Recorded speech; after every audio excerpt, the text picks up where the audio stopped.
Las Vegas may still dazzle, but for many visitors, that sparkle now comes at a steeper price. From soaring hotel rates to $9 coffees. Las Vegas still glitters, but the city behind that glitter is getting harder to recognize. Hotel rates keep rising. A coffee can cost $9. Tourists arrive during what should be prime time. They step onto the Strip at 8:12 p.m., and they hear the one sound this city was never supposed to give them: their own footsteps. Why is this happening? What is being hidden behind phrases like seasonal slowdown, market adjustment, and changing demographics? Who is really benefiting, while the people on the ground tell a different story? Because this is no harmless slump. Las Vegas is being hollowed out from the inside, and the truth behind that silence runs deeper than most people realize. You have seen the commercials: fountains exploding into the night, fireworks over the skyline, VIPs raising crystal glasses, influencers dancing on rooftops.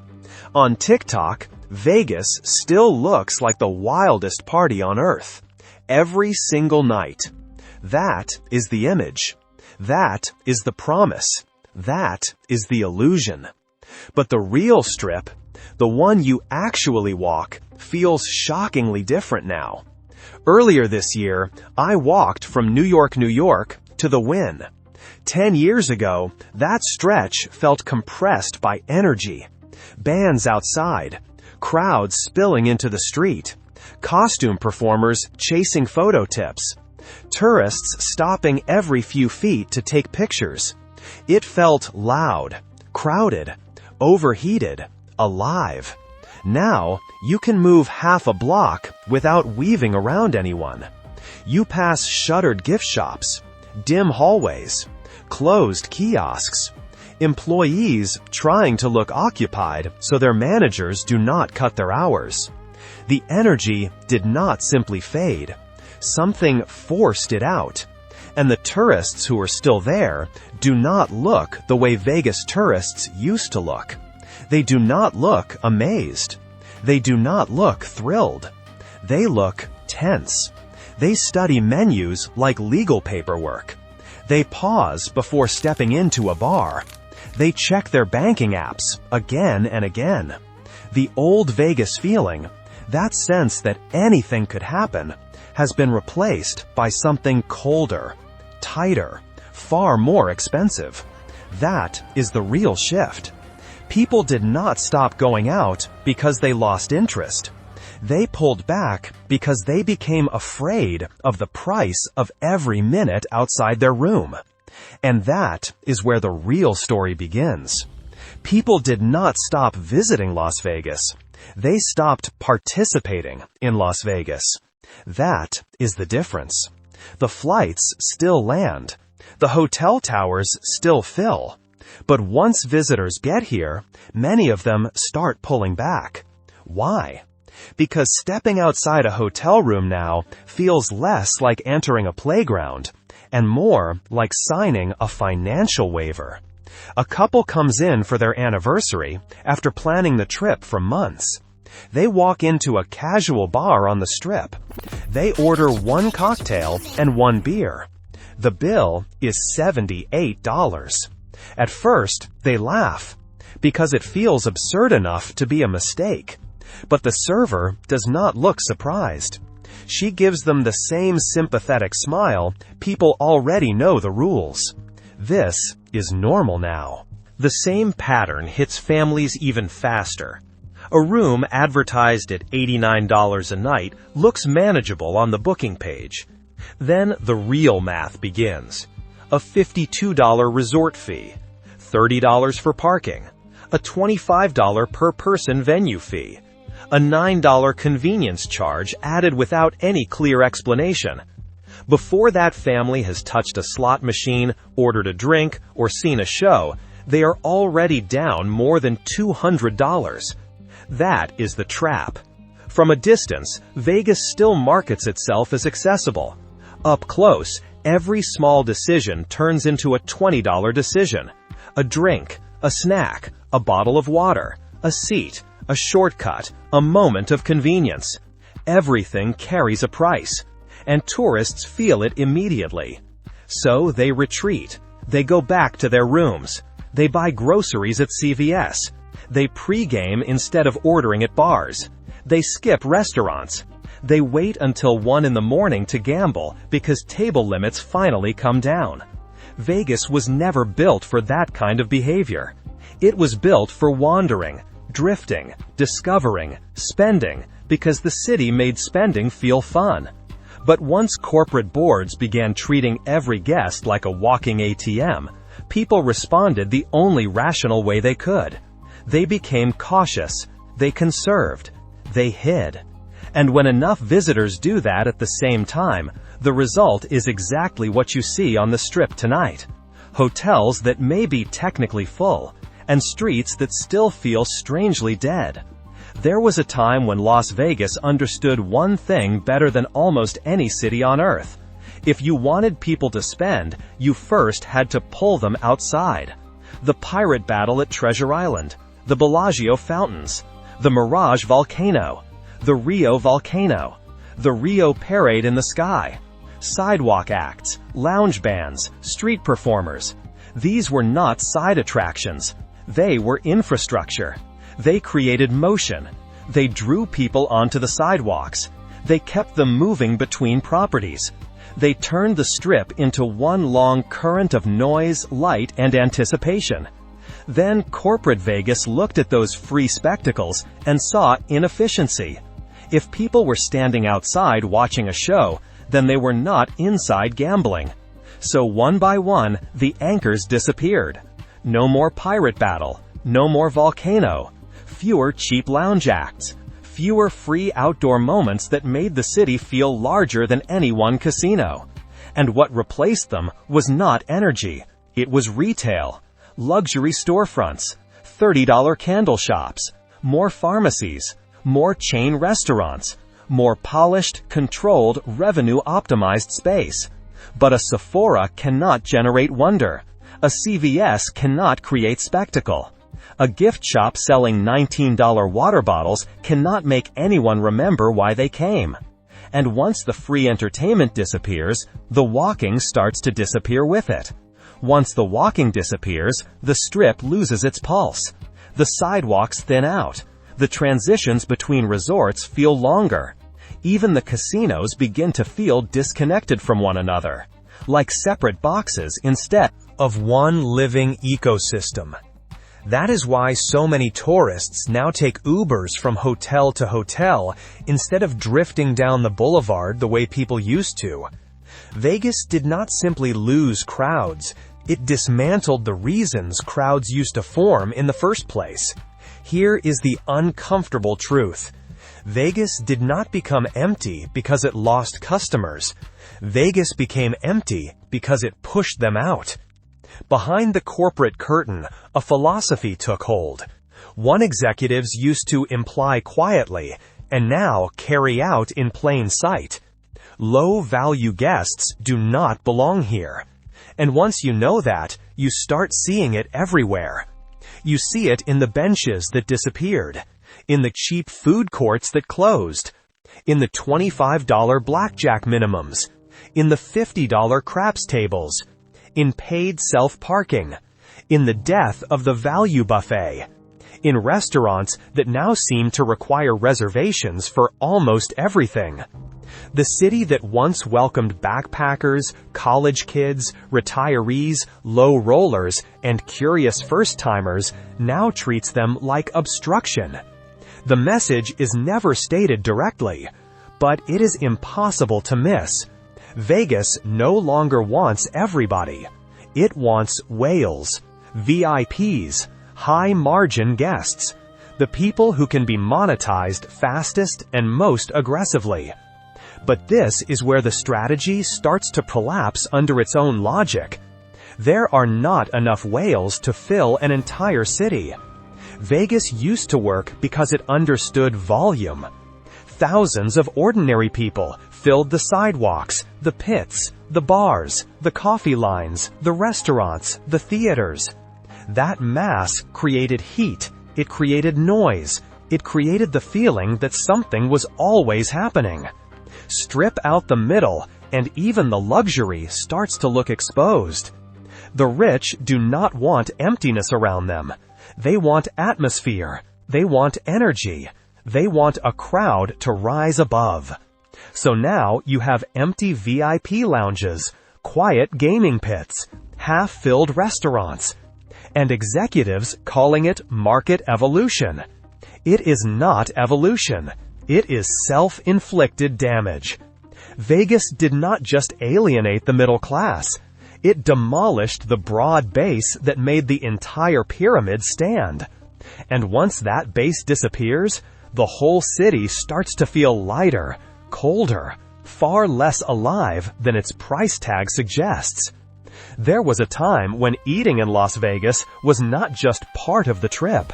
You could walk into almost any resort, follow a glowing sign, and end up inside a buffet that felt like its own little country. Tables packed tight, plates clattering, families laughing over endless crab legs, cooks calling out orders, the room loud, messy, crowded, alive. That was classic Vegas. Abundance without hierarchy, noise without apology.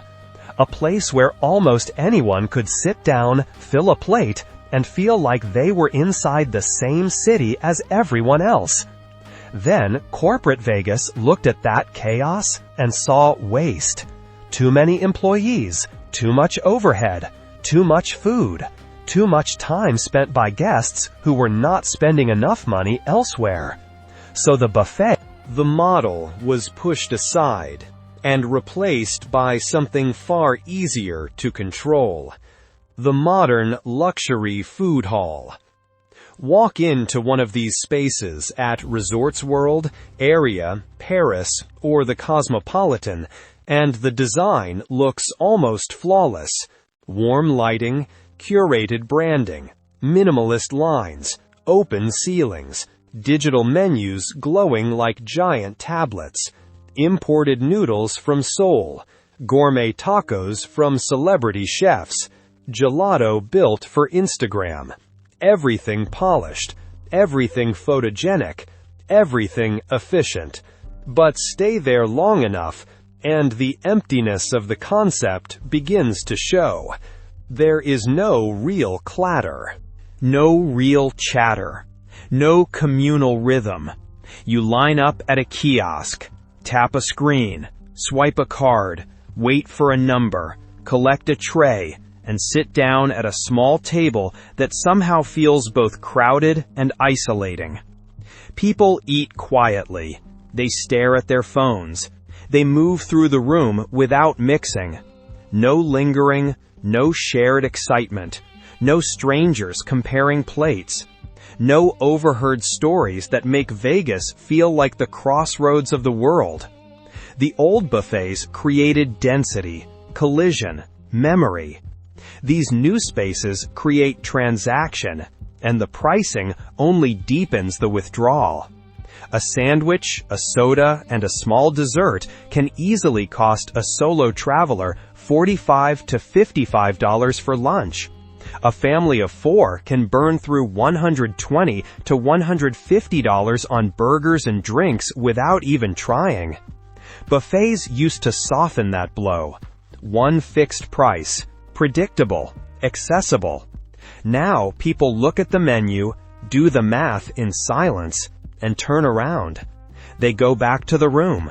They go to Walgreens. They look for food somewhere off the strip. And every time that happens, the strip loses another layer of movement, another layer of shared life, another reason for people to remain outside and part of the city. There is a rule every serious city planner understands.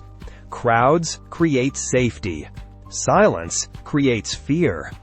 Las Vegas never had to advertise that feeling directly because it came built into the environment. There were always people everywhere. Tourists, families, club-goers, Gamblers, performers, drunks, newlyweds, conventioneers. Movement created comfort. Noise created security.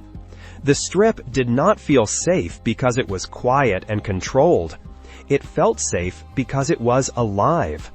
But once the Strip starts thinning out, even a little, the psychology changes fast. Not because crime suddenly explodes, but because the atmosphere shifts underneath you. Walk the pedestrian bridges after dark now, and something feels unfamiliar almost immediately. The gaps between groups are wider. The sidewalks feel broader than they used to be. The shadows seem to stretch longer. Distances that once felt trivial begin to feel exposed.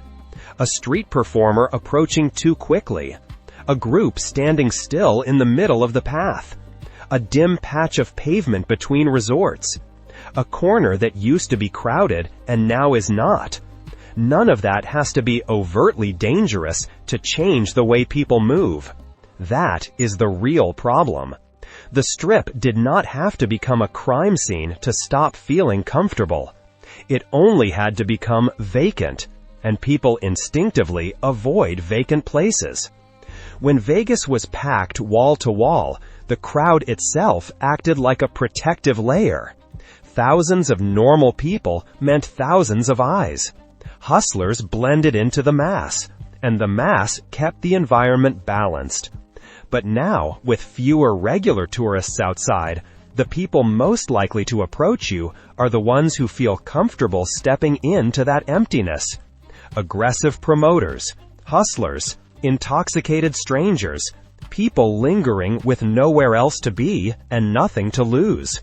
Visitors feel that shift immediately, even if they cannot fully explain it. That is one reason Uber usage for half-mile rides has climbed. People do not want to walk the way they used to. Not because of laziness, not because of the heat. Because the Strip feels less predictable than it once did. And inside the casinos, the emotional effect is just as strong. Sitting alone at a blackjack table does not feel glamorous. It feels awkward. Walking through a half-empty casino late at night does not feel exclusive. It feels eerie, like you wandered in after closing. Silence in Vegas does not read as luxury. It reads as abandonment. By pricing out regular tourists, the city did more than empty sidewalks. It weakened the organic, crowd-based safety net that once made the Strip feel fun, casual, and easy to trust. What remains is not a crime surge. It is a comfort collapse. And comfort is one of the most important currencies Vegas has ever had. So what does all of this actually add up to? What does that emptiness at 8 o'clock at night really mean? You are not looking at a random slow evening. You are not looking at a harmless seasonal dip. You are looking at the consequences of a philosophy shift that has been building quietly for more than a decade. Vegas used to run on a simple rule. The more fun people had, the more money they were willing to spend. Cheap food, cheap drinks, free entertainment, big energy. A sense that you were inside something larger than yourself. That was the deal. That was the social contract. And people accepted it gladly. Because even if they lost some money in the casino, the trip still felt like a win. Then, corporate Vegas tried to replace that contract with a spreadsheet. Higher margins, higher revenue per guest, higher yield per square foot, more premium space, more high-value clientele. And on paper, parts of that strategy worked. But it worked by stripping away the very things that gave the city its emotional power. They believed the Vegas brand was untouchable. They believed people would tolerate any price. They believed the Strip no longer needed the middle class. They believed spectacle had become optional. They believed convenience fees were too small to matter. They believed luxury alone could carry the whole machine forward. They were wrong on every single point.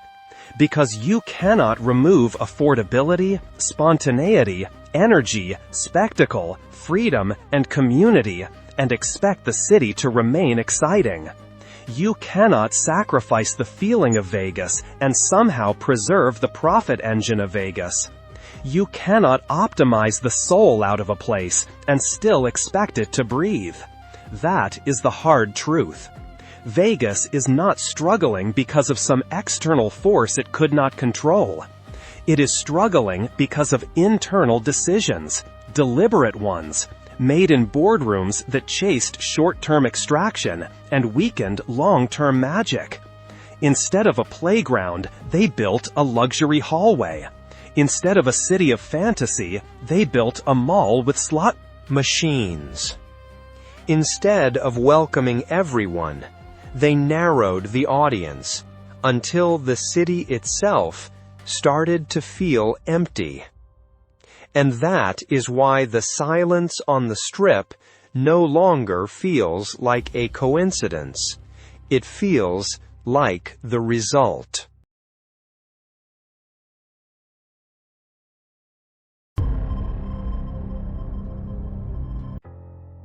What happened to one of the few Vegas traditions that once made ordinary people feel taken care of?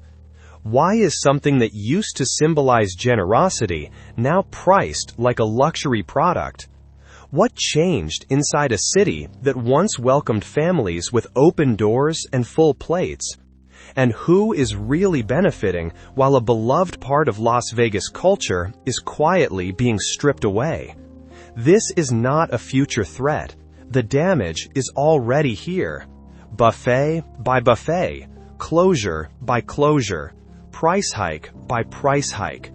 Vegas has been dismantling one of its most accessible rituals. To understand how it happened, you have to go back to where the buffet began.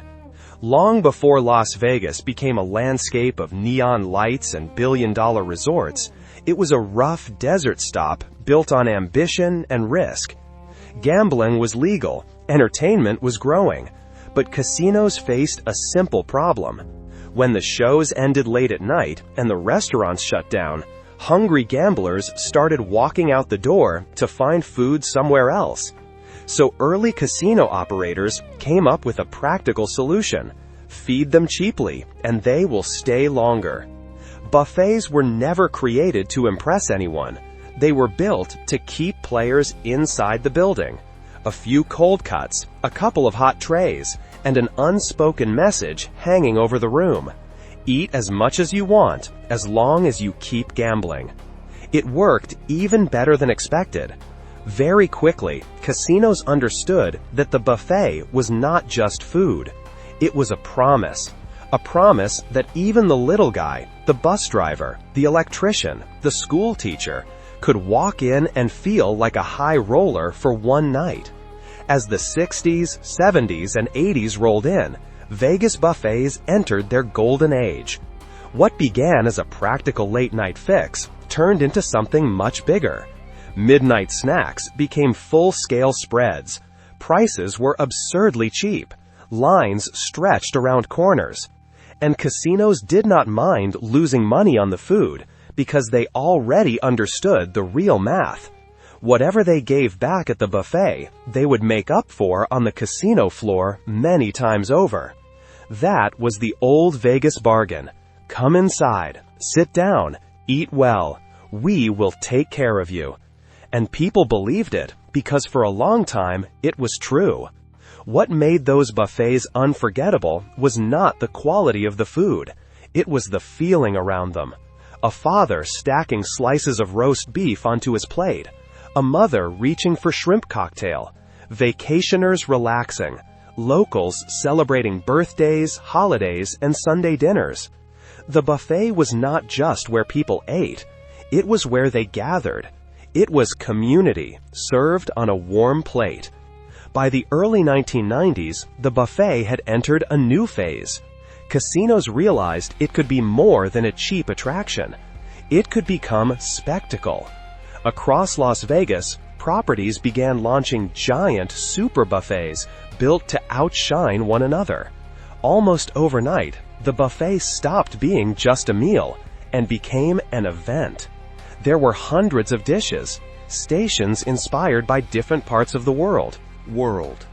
Carving tables, seafood towers, custom grills, pastry displays that looked almost theatrical. Casinos poured millions into turning buffets into destinations of their own, and people traveled from across the country just to eat there. The buffet had become one of the clearest symbols of Vegas excess, but it still held on to something the average visitor could reach. Even when prices rose to $20, then $30, people accepted it, because the value still felt undeniable. Then the luxury era arrived.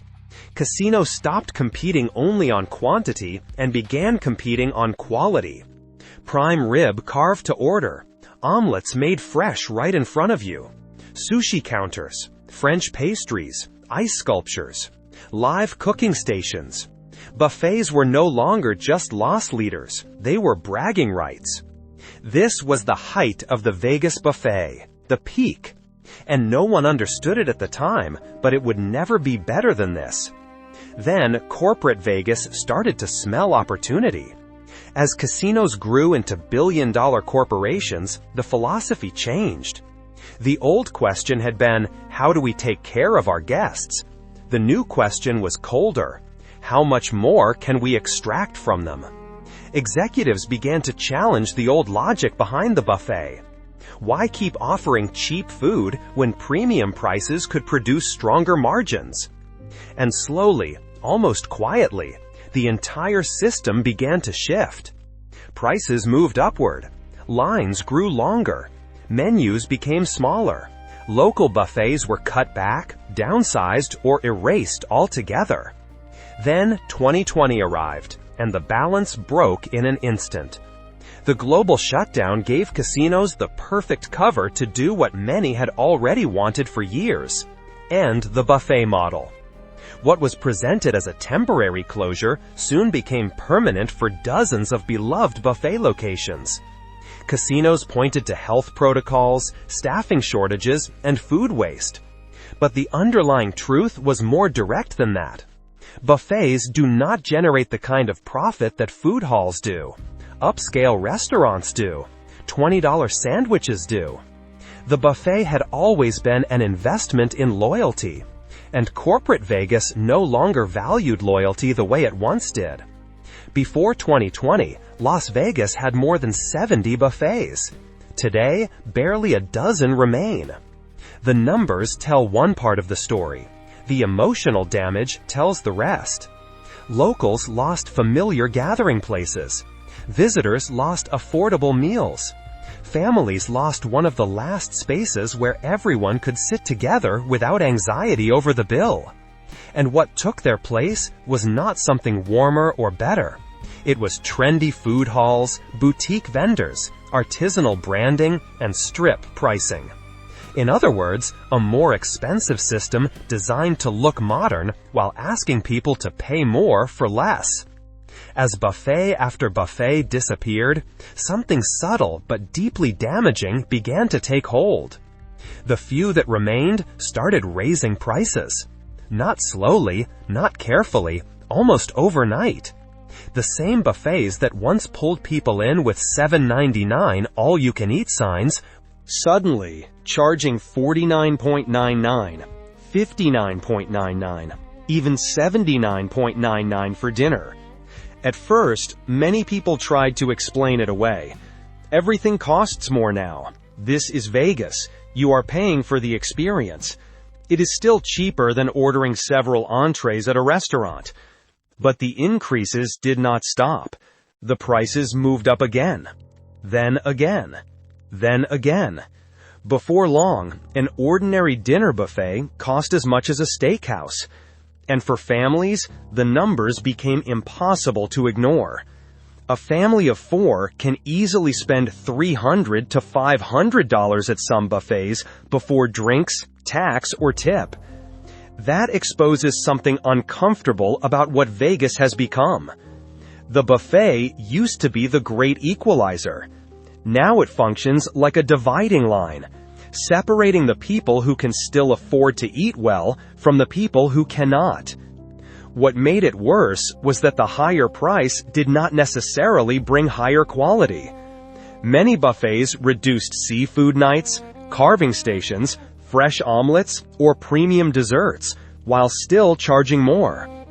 Casinos had figured something out. Guests were no longer paying for the food itself. They were paying for the Vegas experience. In plain terms, they were being charged extra for nostalgia. At that point, the buffet was no longer about feeding people. It was about extracting as much money from them as possible. The old Vegas formula had been simple.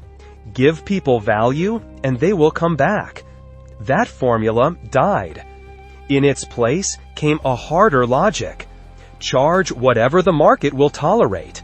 And if some people complain, it does not matter. Someone else will replace them. That mindset changed everything. Families who once visited 2 or 3 buffets every trip now skip them entirely. Locals who used to go every week have not returned in years. Visitors who loved buffets because they were affordable now treat them as luxuries. And the worst part is how this cycle keeps feeding itself. Casinos look at the expensive buffets that still survive and tell themselves the model is working. Prices go up. Fewer people come. More buffets close. Then the survivors raise prices even higher. Buffets did not just become more expensive. They were pushed out of reach for the very people who loved them most. When the buffets died, Las Vegas did not just lose a meal. It lost a ritual. Buffets were woven into the culture of the city. They were where families started their vacations, where locals marked birthdays, where friends met before a show, where couples recovered from long nights out, and where 3 generations could sit at one table without stress. Buffets offered something no food hall can manufacture: togetherness. Everyone could find something to eat. Everyone could sit together. Everyone could enjoy a real conversation without feeling rushed, monitored, or priced out of the room. And the loss runs deeper than nostalgia. Buffets were a quiet reminder of what Vegas once claimed to be: simple pleasures, generosity, hospitality. That is what makes their disappearance feel so revealing. Today feels colder, more transactional, more corporate, and the closure of the buffet may be one of the clearest symbols of that change. You can feel it walking the strip. Every decision seems optimized for maximum spending. Every corner feels monetized. Every experience feels engineered. What replaced the buffets was not warmth. It was trendy food halls with neon signs and curated artisanal vendors selling $22 sandwiches, $16 tacos, $25 chicken bowls, $12 donuts, and $9 bottled water. Families cannot even eat together easily in that system. Every vendor has different prices, different wait times, different menus.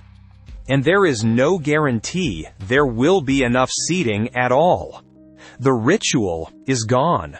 The ceremony is gone. The ease is gone. And locals feel that loss even more sharply.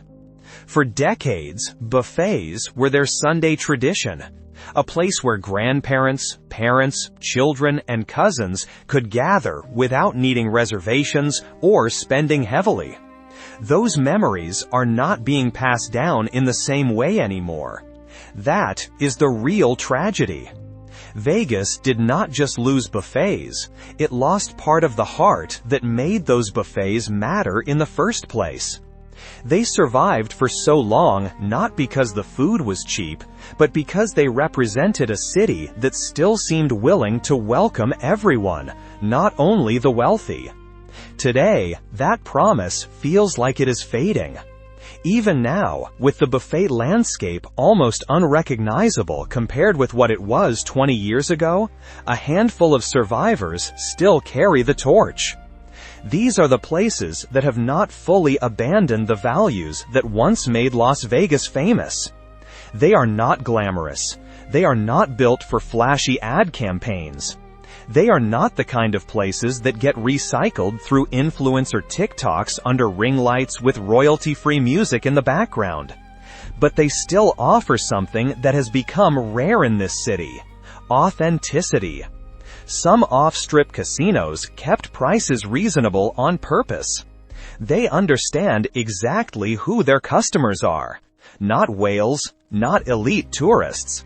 Families, locals, and repeat visitors who want a good meal without financial pain. Places like the off-strip casinos that stayed loyal to their core audience. Locals casinos that still treat food as hospitality instead of a profit center. Smaller ethnic buffets around town, still delivering remarkable value. Even the rare strip buffets that are still trying, in their own way, to honor what they used to be. These places do not chase trends. They do not nickel and dime every decision. They understand something corporate Vegas forgot. A buffet is not just about food. It is about community. You can feel the difference as soon as you walk in. The lines feel friendlier. The staff recognize returning customers. The room feels less like a revenue machine and more like a gathering place. There is something quietly powerful about eating beside people who remember what Vegas used to be. People who still appreciate value, who understand tradition, who carry the same nostalgia in the room with them. Every plate becomes a reminder that Vegas does not have to be expensive to be great. It does not have to be exclusive to feel magical. And it does not have to be redesigned around corporate profit to survive. These surviving buffets prove something simple and important. There is still a market for kindness, still a market for value, still a market for the old Vegas spirit. They may not survive forever, but while they are still here, they are worth supporting, not only for the food itself, but for what they represent. Because choosing those places, it is a meal. Decision. It is a vote with your wallet. It is a choice in favor of a version of Vegas that still deserves to live. And that is why the story of the Las Vegas buffet was never just about food. It is a mirror of what happened to the city itself. A place built on generosity slowly learned to prioritize profit. A tradition rooted in taking care of the little guy was replaced by pricing models designed for corporations. An experience meant for everyone was gradually transformed into an experience reserved for only a few. But the story is not over yet. The future of Vegas will not be decided only in boardrooms or by executives. It will also be shaped by the people who visit, the locals who still live there, and the communities that still care about what this city becomes. Every time someone chooses a value buffet instead of a trendy, overpriced food hall, they keep that idea alive. Every time they talk about the Vegas they remember, they keep that memory alive. Every time they say clearly what this city has lost, they keep pressure on the people who pretending nothing changed. Buffets may be disappearing, but the idea behind them does not have to disappear with them. Vegas should still be a place where families can eat together, where locals can enjoy themselves without going broke, where visitors feel welcomed instead of targeted, where memories are made, not monetized. So, what is your buffet story? Did you grow up going to buffets with your parents? Did you celebrate a birthday, a win, or even a loss with a trip to your favorite spread? Is there one buffet you miss more than any other? Or one you still support because it still feels like Vegas? Share that story. Because if enough people speak up, Vegas does listen. The soul of this city was never hidden in slot machines or mega resorts. It lives in the people who still believe Las Vegas should remain a place where everyone, not only the wealthy, can enjoy a taste of the good life. And that is a tradition worth fighting for. One plate at a time. Las Vegas is not just losing money. It is losing the machinery that once made the city feel alive. Why is this happening now, while the Strip still glows and the fountains still rise into the night? What is being hidden behind the language of innovation, restructuring, and efficiency?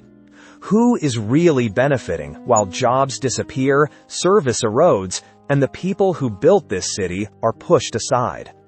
There is the visible crisis of shrinking tourism.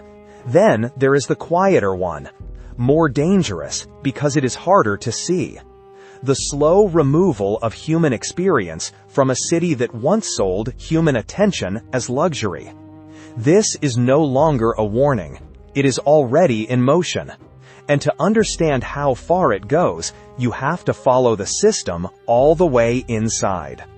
Remember the real Las Vegas, the older promise, the sound of clinking glasses, the roar around a winning craps table, the feeling that anything could happen in a city built on spectacle, hospitality, and service. A place where visitors felt noticed, even protected, where a weekend on the Strip felt like a deal too good to last. That memory matters because it explains what is being lost now. On the surface, the city still looks intact. Walk the Strip on a Saturday night, and the Bellagio fountains still rise. The neon still burns across the sky, and the illusion still holds. But that is exactly what it is now, an illusion, carefully maintained. Behind the lights, something is being dismantled piece by piece. Between July and August of 2025 alone, Las Vegas lost 4,300 jobs, mainly in accommodation and food service, the industries that form the city's backbone.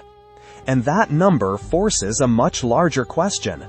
Is a playbook first tested in Las Vegas now being refined for something bigger? Is the soul of the American service economy being quietly stripped out, one invisible cut at a time? This story unfolds in 3 escalating steps, and it begins at one of the most iconic properties in Las Vegas, the Venetian. Because what is happening there does not look like a routine business adjustment. It looks like the opening move in something colder and more systematic. Not a headline-making collapse, not a dramatic shutdown. Something quieter, more controlled, more precise. Forget the image of mass layoffs announced all at once. At the Venetian, under Apollo Global Management, the process has taken a different form.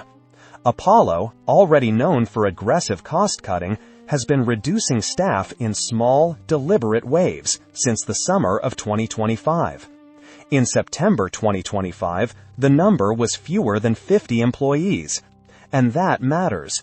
In the United States, the Federal WARN Act requires 60 days notice for mass layoffs involving 50 or more workers at a single site.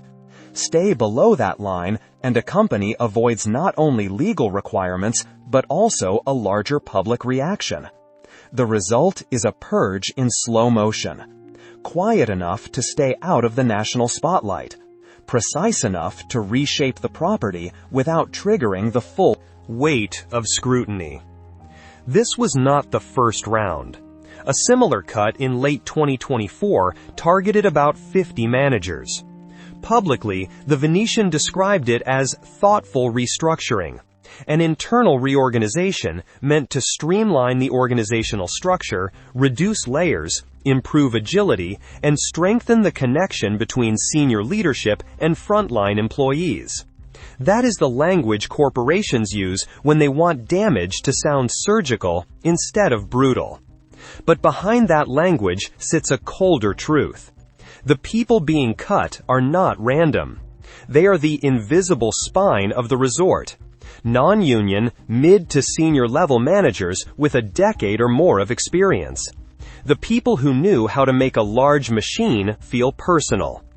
In the November 2024 cuts, longtime executives, including Vice President of Operations Jaime Miranda and Vice President of National Marketing John Fick, after 15 years at the property, were let go.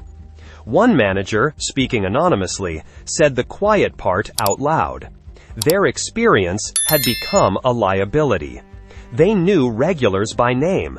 They knew favorite slot machines. They knew how to make loyalty feel real. Apollo did not see that as value.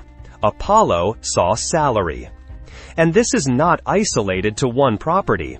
Similar under 50 layoffs hit Resorts World, Fontenoy, and Treasure Island in 2025.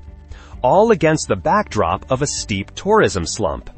In July 2025 alone, Las Vegas visitor volume fell 12%, while hotel occupancy dropped hard with it.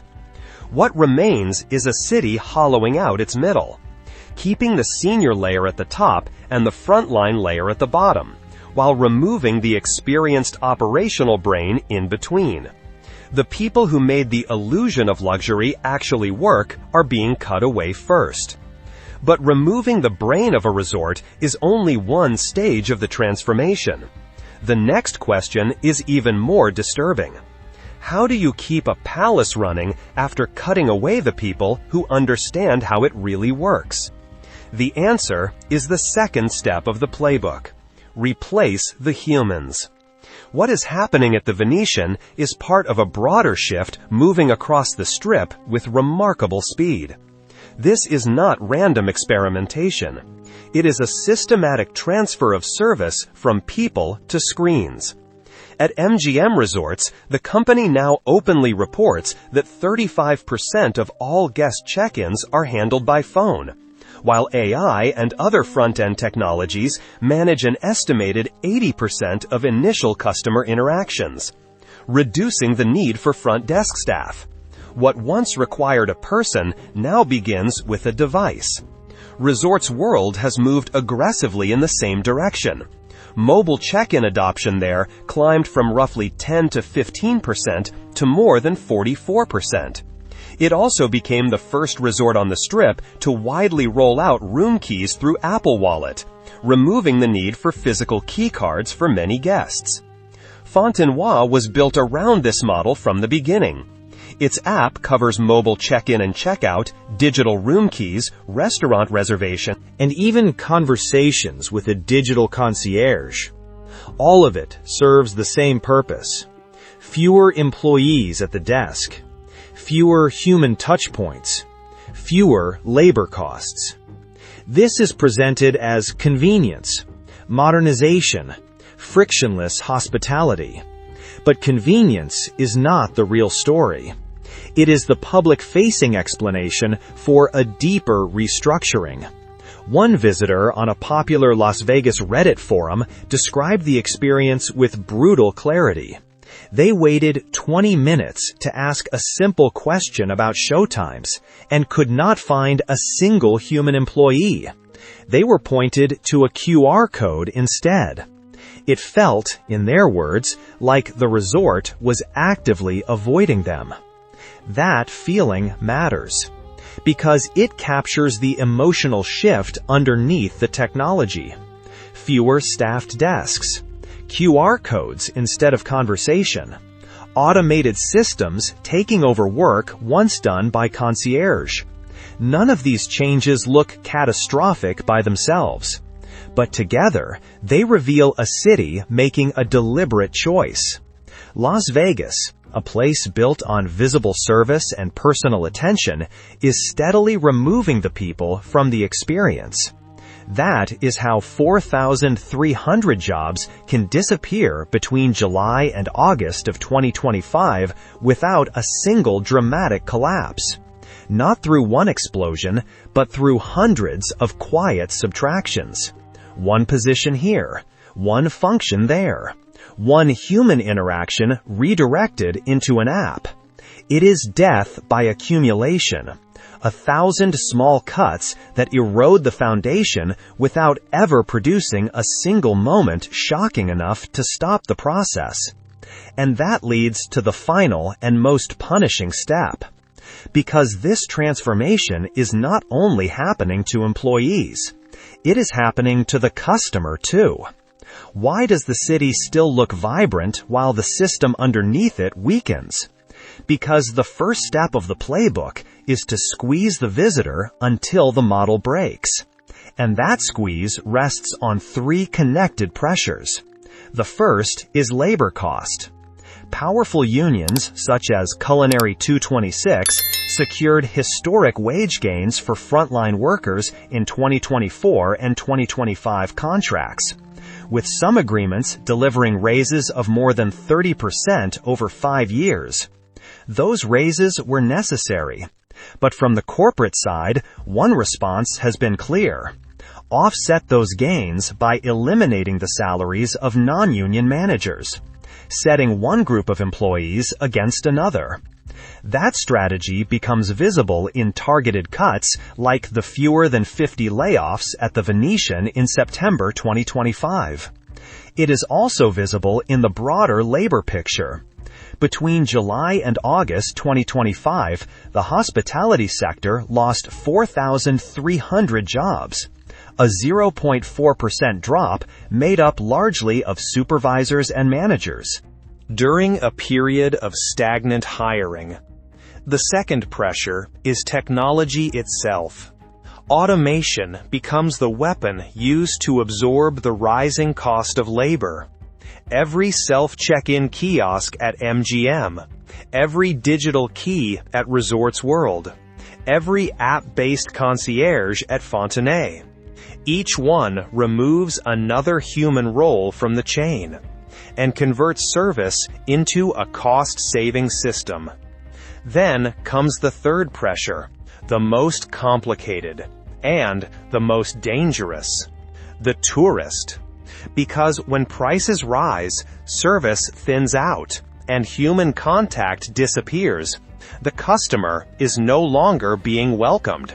The customer is being processed. And once that shift becomes obvious, the damage does not stay inside the resort. It spreads outward, into the reputation of the city itself. The squeeze on visitors has already produced visible damage.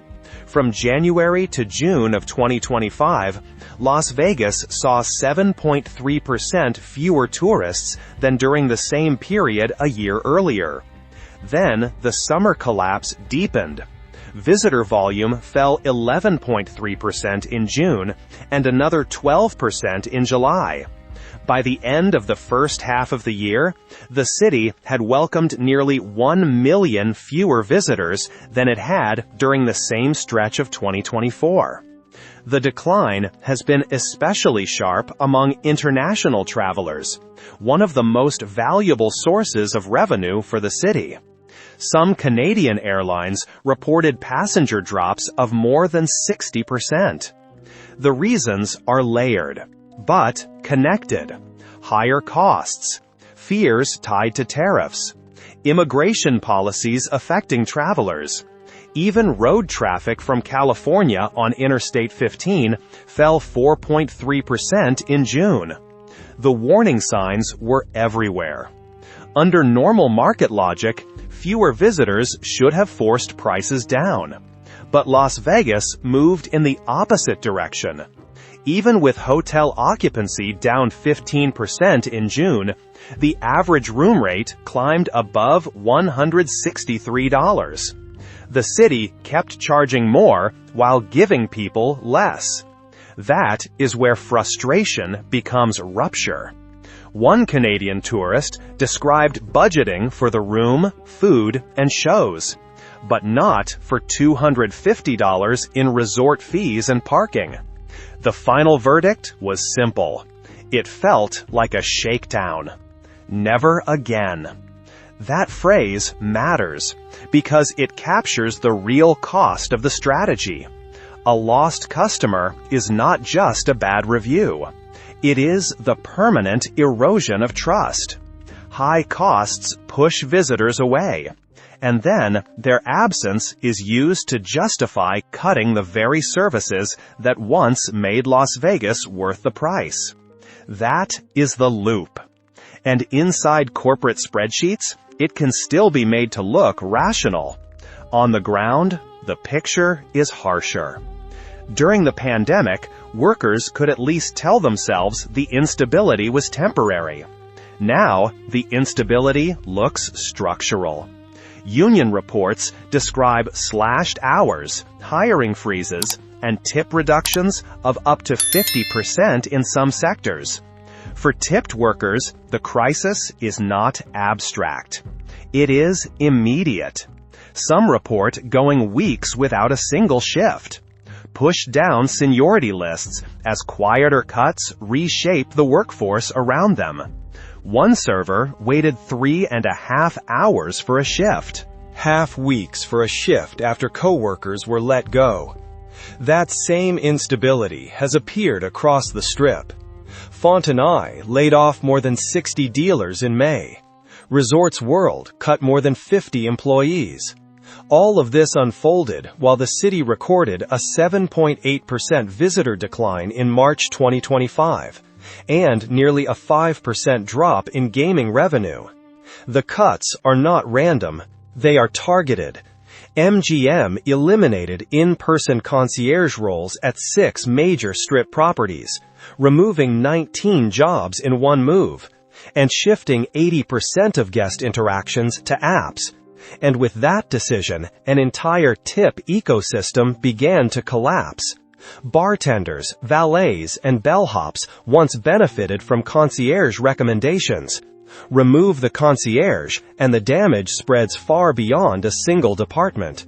There have been no mass layoffs of the more than 60,000 union workers, but thousands of jobs have still disappeared through phased cuts at the Venetian, the Rio, and other properties since the summer of 2024. And again, the pattern is consistent.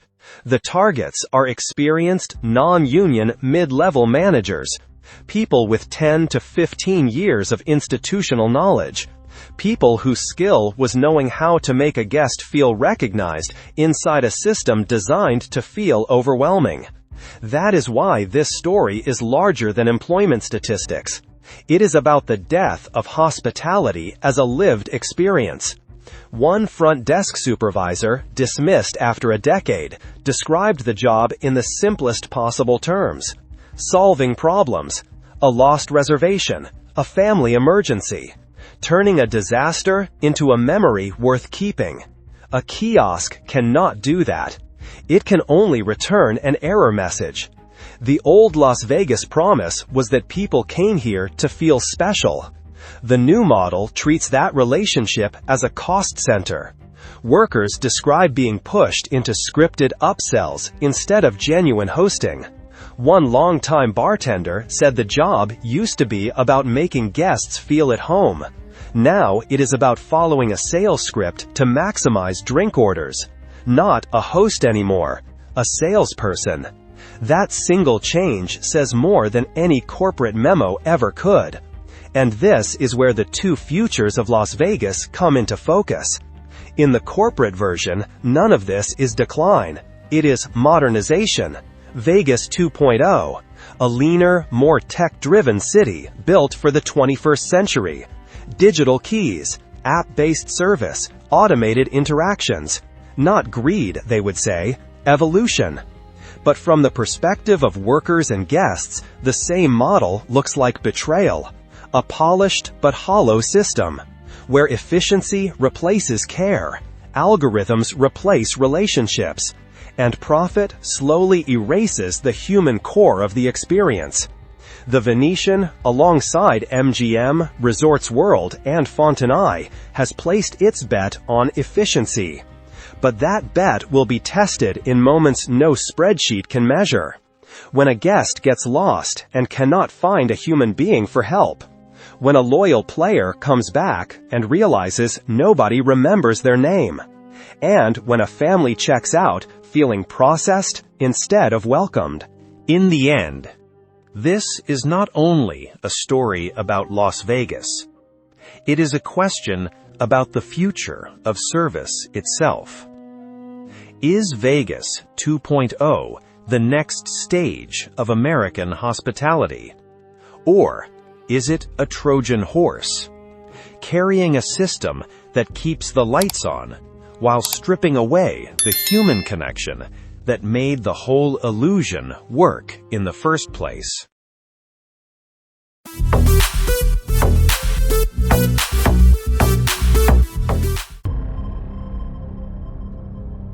Everything is more expensive. We had bought some water and Gatorade.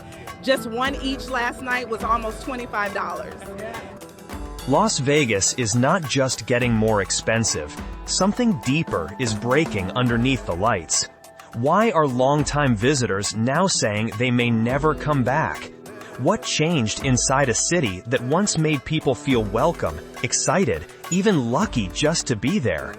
And who is really benefiting while ordinary tourists walk away feeling drained, cornered, and quietly humiliated? This is no longer a warning sign.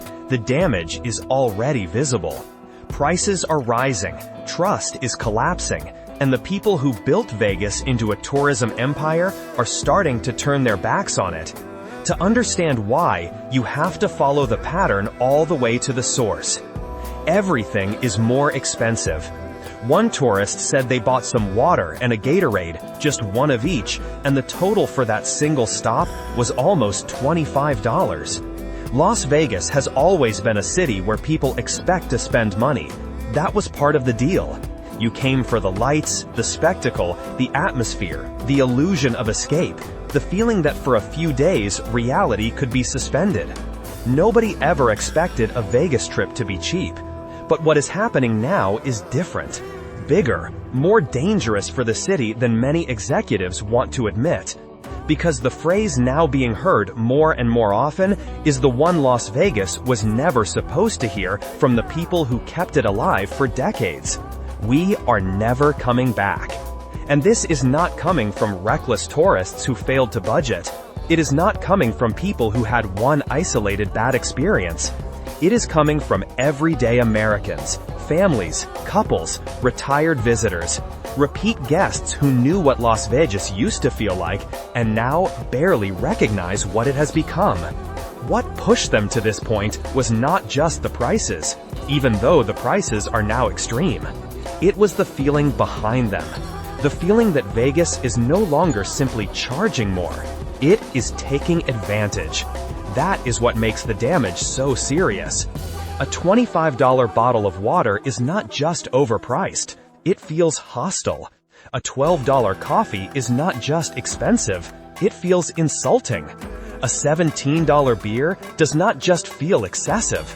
It feels like the city is smirking while you hand over your card and pretend this is all still part of the fun.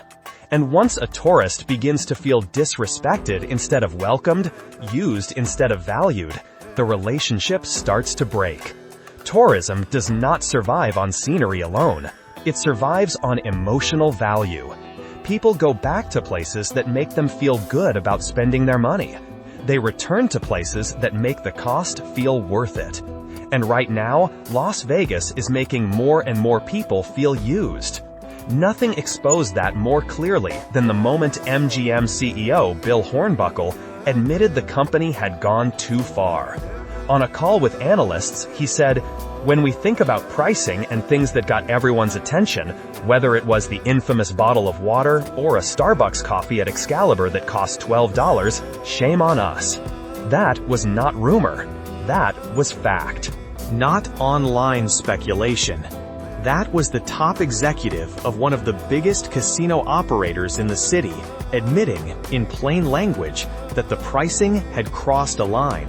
The quiet part was finally said out loud, which means this was never an accident.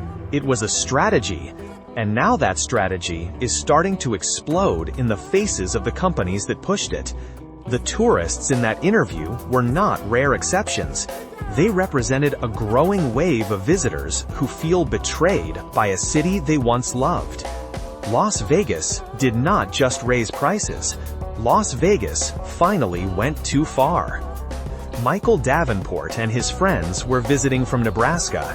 When asked what items they believed were priced too high, one answer cut straight through the polished corporate language.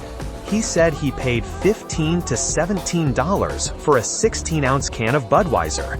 A whole case back home costs that much. Then came the obvious question: why did you pay for it? His answer was even more revealing.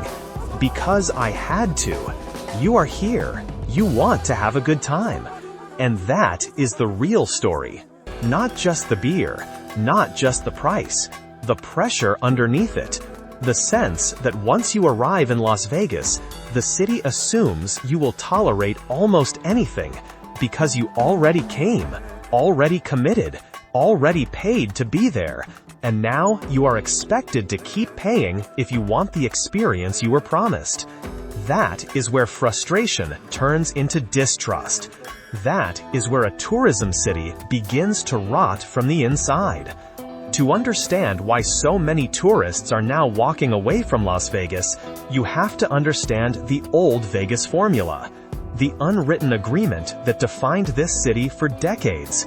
For most of its history, the business model was brutally simple and incredibly effective. Keep everything affordable, make people feel comfortable, keep them in the building longer, let them gamble more, and make sure they leave feeling like they got away with something. Cheap rooms, cheap food, drinks that were practically free, buffets that felt legendary because they were, shows priced at a level people could actually justify. Vegas was not just another vacation destination. It was the place where even budget travelers could feel like high rollers for a weekend. That was never generosity. It was strategy. Casino revenue made up the difference. As long as guests felt relaxed, excited, and taken care of, they stayed longer, they played longer, they spent more, and when they got back home, they told people about Vegas the way people talk about a place that gave them more than they expected. The Strip became corporate. The old independent properties faded out, and in their place came giant operators. MGM, Caesars, Wynn, Resorts World. Public companies, shareholder companies, companies built around one central demand: bigger returns, higher margins, more extraction from every square foot of the property. That was the turning point. Because once that happened, Vegas stopped using low prices to pull people in and started using the captive nature of the destination to squeeze more out of them. Hotel rooms were no longer treated like a loss leader. They became a profit center.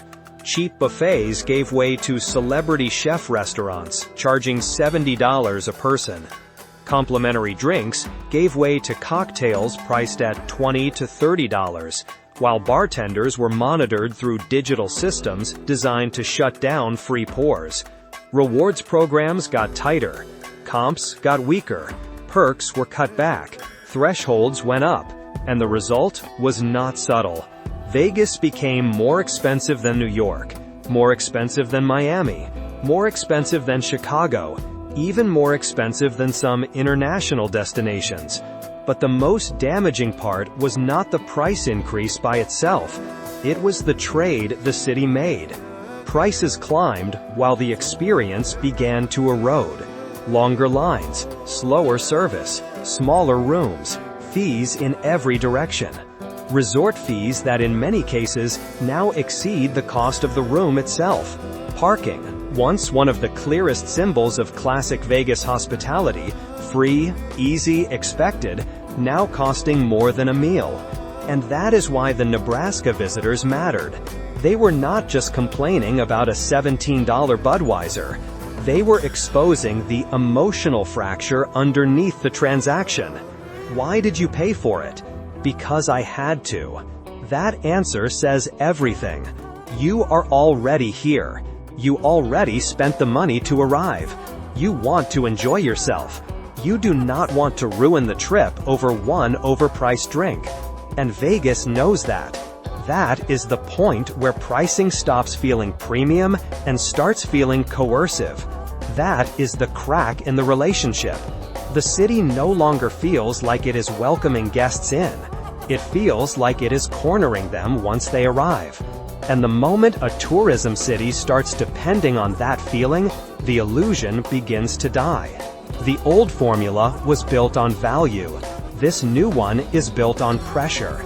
Vegas did not slowly drift away from what made people love it. It systematically dismantled the very formula that made millions of visitors fall for it in the first place. And what makes this even more dangerous for Las Vegas is that the damage does not begin at the cash register. It begins in the mind. Long before tourists decide never to return, something else happens first. A psychological breaking point. A slow, corrosive realization that every part of the trip is becoming a negotiation between enjoyment and resentment. Because people do not measure a vacation the way they measure a bell. They measure it emotionally. They ask themselves whether the place felt worth it, whether the memories justified the cost, whether they felt excited, relaxed, spoiled, entertained, or, underneath all the lights and noise, they felt like they were being drained. One tourist in the interview said it directly. Everything is just too expensive, and I think people are tired of it. It's easy to feel cheated. That word matters. Cheated. Not stretched, not inconvenienced. Cheated. That is no. Longer, normal tourist frustration. That is a loss of trust. And once trust is broken in a place like Las Vegas, the consequences go far beyond one bad review or one disappointed visitor. Because Vegas is not selling beaches or landmarks or nature. It is selling emotional escape. It is selling fantasy. It is selling permission to indulge. And when that fantasy starts to feel manipulated, the entire product begins to collapse. That is why price alone never tells the full story. People will overpay in cities they love. They will tolerate high costs in places that make them feel special. They will even forgive excess if the experience still feels magical. But Las Vegas is now creating the opposite feeling. It is not just expensive, it feels predatory. Every extra fee, every overpriced drink, every inflated Snack. Every parking charge, every shrinking perk, adds another layer of irritation, until eventually the tourist stops feeling lucky to be there and starts feeling trapped inside a giant machine built to extract as much money as possible before they leave. A family that leaves feeling overcharged tells friends not to go. A couple that used to visit every year starts looking at Nashville, Miami, San Diego, Mexico, even cruises, and asking a simple question: why are we paying this much for Vegas when the experience no longer feels better than anywhere else? A retired visitor who once treated Vegas like a reliable annual tradition starts to think the city is no longer built for people like them at all. That is how a tourism brand begins to decay. Not through one catastrophic event, but through repetition. The same complaints, the same receipts, the same growing sense that something has changed at the core. And the most dangerous part is that once people start feeling this way, they begin reinterpreting everything through that lens. A slow bartender is no longer just a slow bartender. It becomes proof the city no longer cares. A resort fee is no longer just an added charge. It becomes evidence that the whole system is designed to mislead. A $17 beer is no longer just expensive. It becomes symbolic. A small, embarrassing reminder that Las Vegas is no longer trying to create joy first and profit second. It is doing the reverse. That is the psychological breaking point. Not when tourists say the city is costly, but when they say the city feels hostile. That is when they stop being customers and start becoming former customers.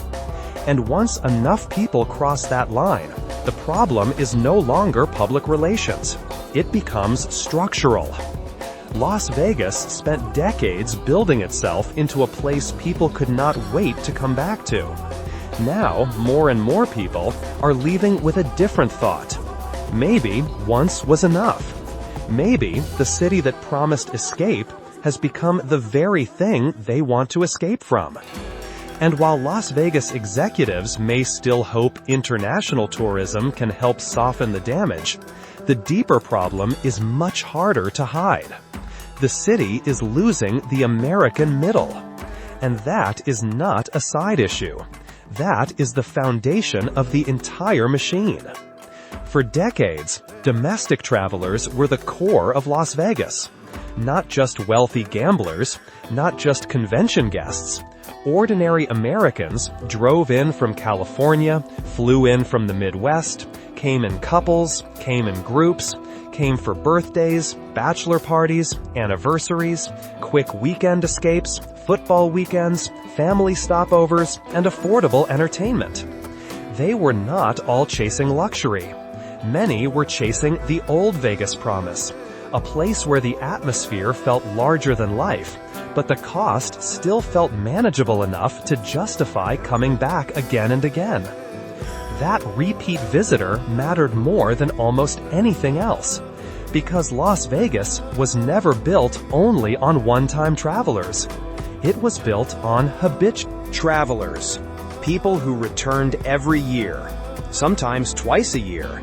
People who knew which hotel they liked, where they played, where they ate, which deals they could count on, what kind of value the city used to offer. That loyalty was not accidental. It was earned over time. One of the tourists in the interview made the contrast brutally clear.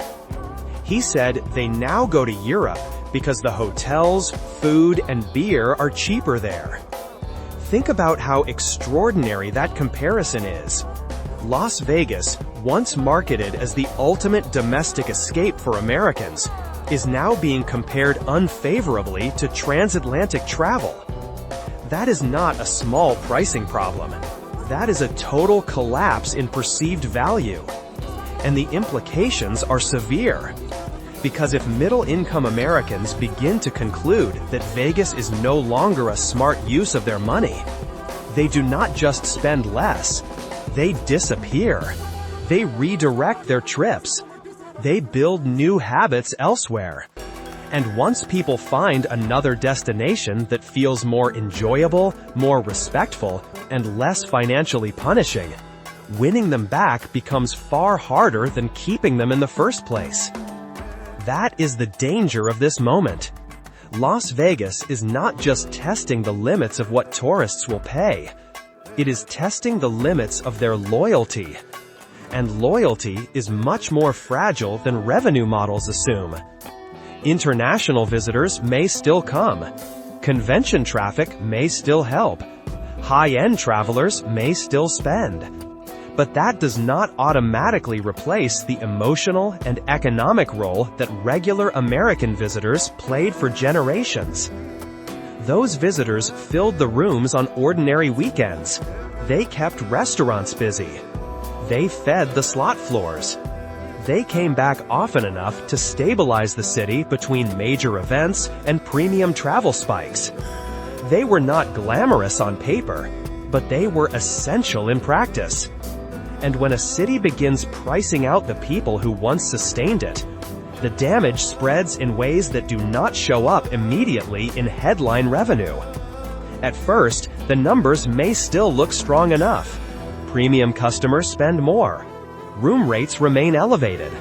Corporate executives reassure investors. But underneath those numbers, something weaker begins to form.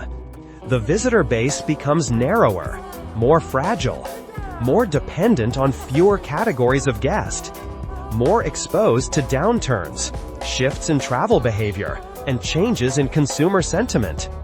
Las Vegas used to understand something fundamental. It needed to be broad. It needed to attract as many layers of America as possible. Budget travelers, working families, retirees, loyal repeat visitors, gamblers, non-gamblers, people who wanted excess, and people who just wanted a fun weekend without financial regret. That breadth made the city resilient. Now, the model is changing into something colder, more selective, more corporate, more willing to sacrifice long-term loyalty for short-term extraction. And the tourists are starting to recognize it. They are beginning to understand that Vegas no longer built around making them feel lucky. It is built around making sure the house wins before the trip is even over. That realization is not just bad for tourism, it is bad for the entire identity of the city. Because Las Vegas, without repeat American visitors, is not simply a more expensive Vegas. It is a weaker Vegas, a more unstable Vegas, a city slowly severing itself from the very people who turned it into a legend. And once that kind of pressure becomes normal, the consequences do not stop with tourists. They move outward, into the workforce, into the neighborhoods, into the wider economy built around the promise that Las Vegas can keep drawing people in. Because every dollar squeezed out of a visitor eventually affects someone else.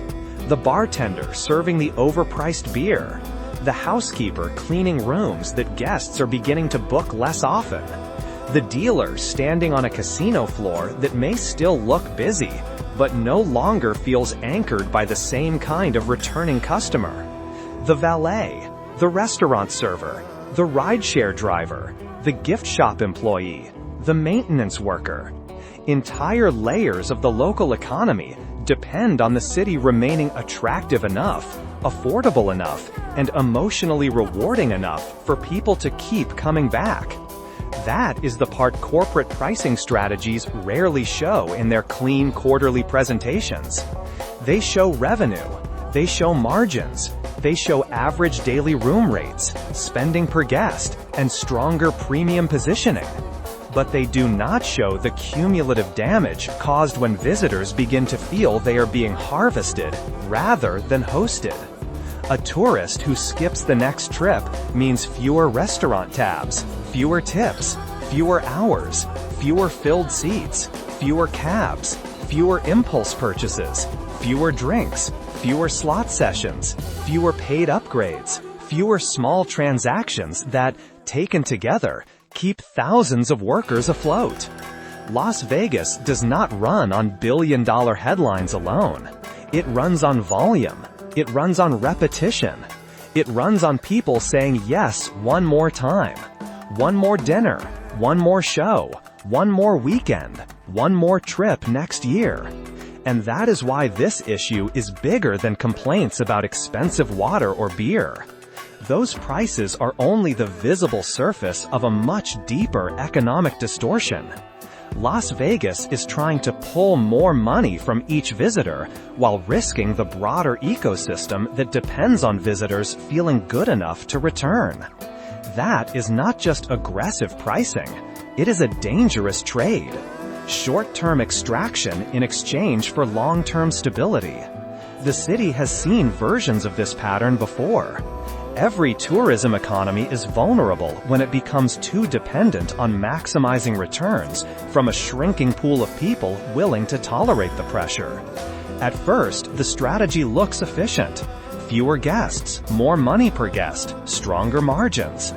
But eventually, the base becomes too narrow, too expensive to maintain, too exposed to a change in public mood. And once sentiment turns, The correction can be brutal. Because this city was not built on caution. It was built on cycles, booms, reinventions, demolitions, rebranding, expansion, collapse, recovery.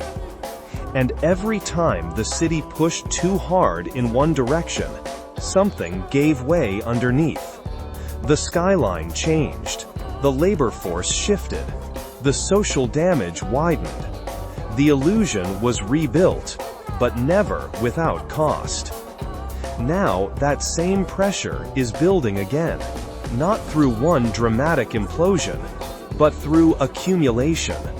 Too many fees, too many price shocks, too much corporate confidence that tourists will keep absorbing the pain, because the brand is still powerful enough to command it.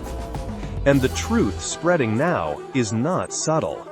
More and more visitors are leaving Las Vegas with the same conclusion. The city no longer feels exciting in the way it used to. It feels expensive, exhausting, and strangely impersonal. Not indulgent, not generous, not thrilling, just engineered. That change matters for workers just as much as it matters for tourists. Because when a city turns itself into a machine for extracting maximum value at every possible step, the pressure does not stop with the customer. It eventually moves down the chain. Higher guest expectations, leaner staffing, more stress, less flexibility, tighter margins disguised as prosperity. The spectacle remains on the surface, but the human cost beneath it gets heavier. And that is how tourism ecosystems begin to hollow out, not all at once, quietly, through decisions that look smart at the top and damaging everywhere else. Las Vegas may still look full from the outside. The lights still work, the fountains still run, the marquees still flash. But cities do not collapse only when buildings empty. Sometimes they begin collapsing while everything still appears to be functioning.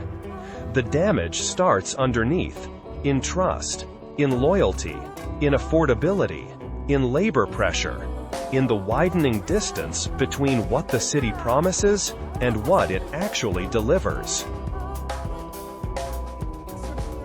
And what makes the situation even more revealing is that the people running Las Vegas are no longer pretending not to see it. The concern has reached the executive level, not in vague terms, not as background noise, directly. Bill Hornbuckle, the CEO of MGM Resorts, admitted the company had crossed a line. On that analyst call, he referenced the pricing backlash that had drawn so much attention, including the $12 Starbucks coffee at Excalibur and the now infamous bottle of water. His words were blunt. Shame on us. That statement mattered because it confirmed what tourists had already been saying. The anger was not exaggerated. The backlash was not random.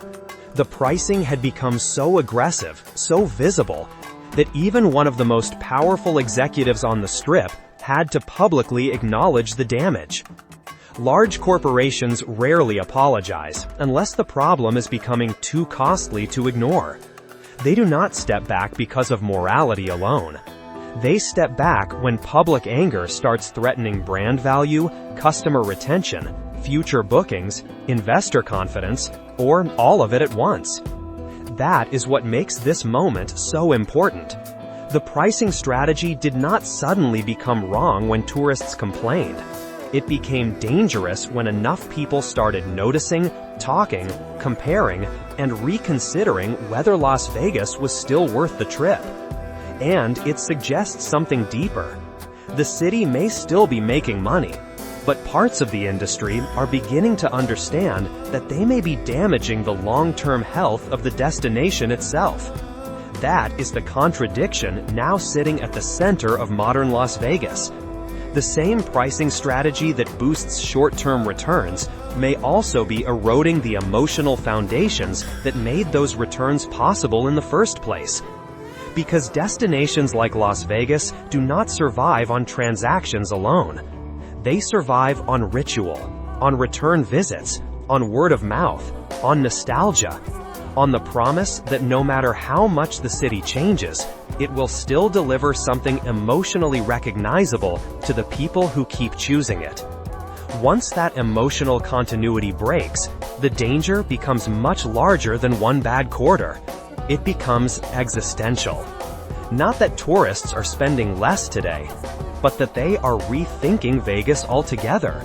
That they are mentally demoting the city from an annual tradition to an occasional luxury, or worse, removing it from the list entirely. That is the kind of shift that does not always show up immediately in headline numbers, especially if premium travelers and special events continue to prop up revenue in the short term. But over time, the erosion becomes harder to hide. Because the real warning sign is not whether Las Vegas can still attract wealthy people. It is whether ordinary people still feel that the city wants them there. That was once one of Vegas's greatest strengths. You did not need to be rich to participate in the fantasy. You could still feel included, still feel indulged, still feel that the city was built to entertain you, not just bill you. That broad invitation was one of the most powerful economic advantages Las Vegas ever had. And once a city begins sending that signal, even unintentionally, it changes who feels welcome, who returns, and who quietly starts writing the city off. The people at the top may still try to adjust around the edges, pull back on a few visible prices, clean up the optics, offer better messaging, maybe restore value in selective areas. But optics alone cannot repair what repeated experiences have already taught people to believe. And the existence of that pattern is exactly why corporate concern matters. Because it confirms that this is no longer just a social media complaint cycle. It is a structural warning. The kind that appears when a city built on pleasure starts generating too much resentment to sustain the illusion. Las Vegas made itself famous by understanding human psychology better than almost any place in America. It understood temptation, reward, atmosphere, escapism. It knew how to make people feel lucky before they ever touched a casino floor. But when that same city begins making people feel manipulated before the trip is even half over, something fundamental has gone wrong. And now the people overseeing the machine are being forced to confront the possibility that they pushed too far, charged too much, and mistook brand power for endless tolerance. And now, the city has reached the question it can no longer avoid. Can Las Vegas actually change course, or is this simply what modern Vegas has become? Because winning tourists back would require more than cosmetic adjustments, more than a few menu edits, more than selective discounts, more than public relations language about experience improvements and strategic refinements. To repair what has been damaged, Las Vegas would have to restore value in a real and visible way. Not symbolic value, not marketing value, actual value. The kind people can feel the moment they arrive. That would mean affordable food options again, transparent pricing, lower fees, better comps, friendlier service, reasonable resort fees, free parking. And most of all, a return to the older principle that once made the city so powerful. The guest comes first. And that matters because tourists are no longer comparing Vegas only to its own past. They are comparing it to everything else. Cruises, all-inclusive resorts, other American cities, Caribbean destinations, Mexico, Europe, ski towns, beach towns, weekend escapes that may still be expensive, but no longer feel as punishing, as crowded, or as relentlessly engineered around extraction. More and more travelers are running the comparison for themselves, and Vegas is no longer automatically winning. That is why comments like, "I will shop for more economical hotels," matter so much. They are not casual remarks, they are signals. Tourists are no longer loyal to the Strip by default. They are no longer committed to specific casino brands just because they used to be. They are no longer accepting Las Vegas as the automatic choice for entertainment and escape. The pandemic changed travel. Inflation changed expectations. Corporate greed changed Las Vegas. And now, tourists are changing their behavior in response. If the city wants them back, it will have to earn them back. That is something Las Vegas has not had to seriously do for a very long time. But whether the corporations running the Strip are willing to do it is another matter entirely. Because as long as short-term profits still arrive, even unevenly, there will be pressure to keep pushing prices higher, to keep monetizing every corner of the experience, and to keep believing that brand power can absorb the damage. You cannot keep charging luxury prices for an experience that feels smaller, slower, more crowded, more understaffed, and buried under fees, then expect people to keep smiling through it. Las Vegas forgot that. The tourists did not. In fact, tourists are now more informed than ever. They watch YouTube reviews. They scroll through TikTok walkthroughs. They read Reddit threads. They compare receipts. They follow complaint videos. They study hidden fees, bad experiences, shrinking perks, and visible signs of decline before they ever book the trip. They are arriving with more information and less patience. And in 2025, many of them are making the same decision with increasing clarity.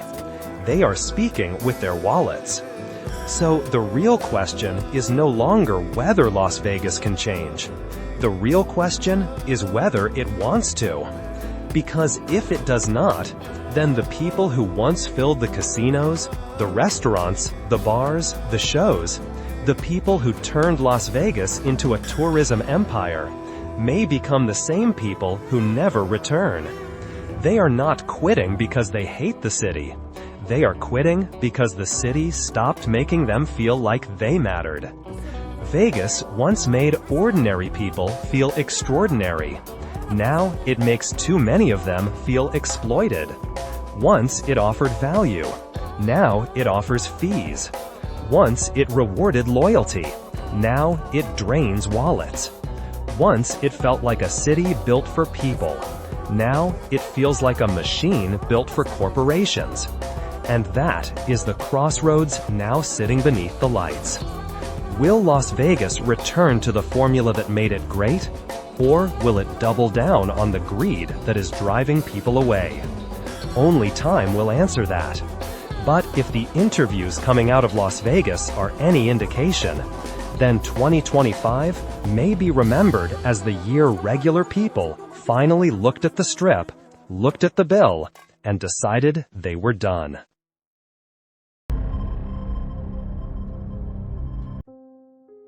Las Vegas still knows how to look alive. The lights are on, the fountains still rise, the hotel towers still sell the same old promise that this city can turn money into excitement.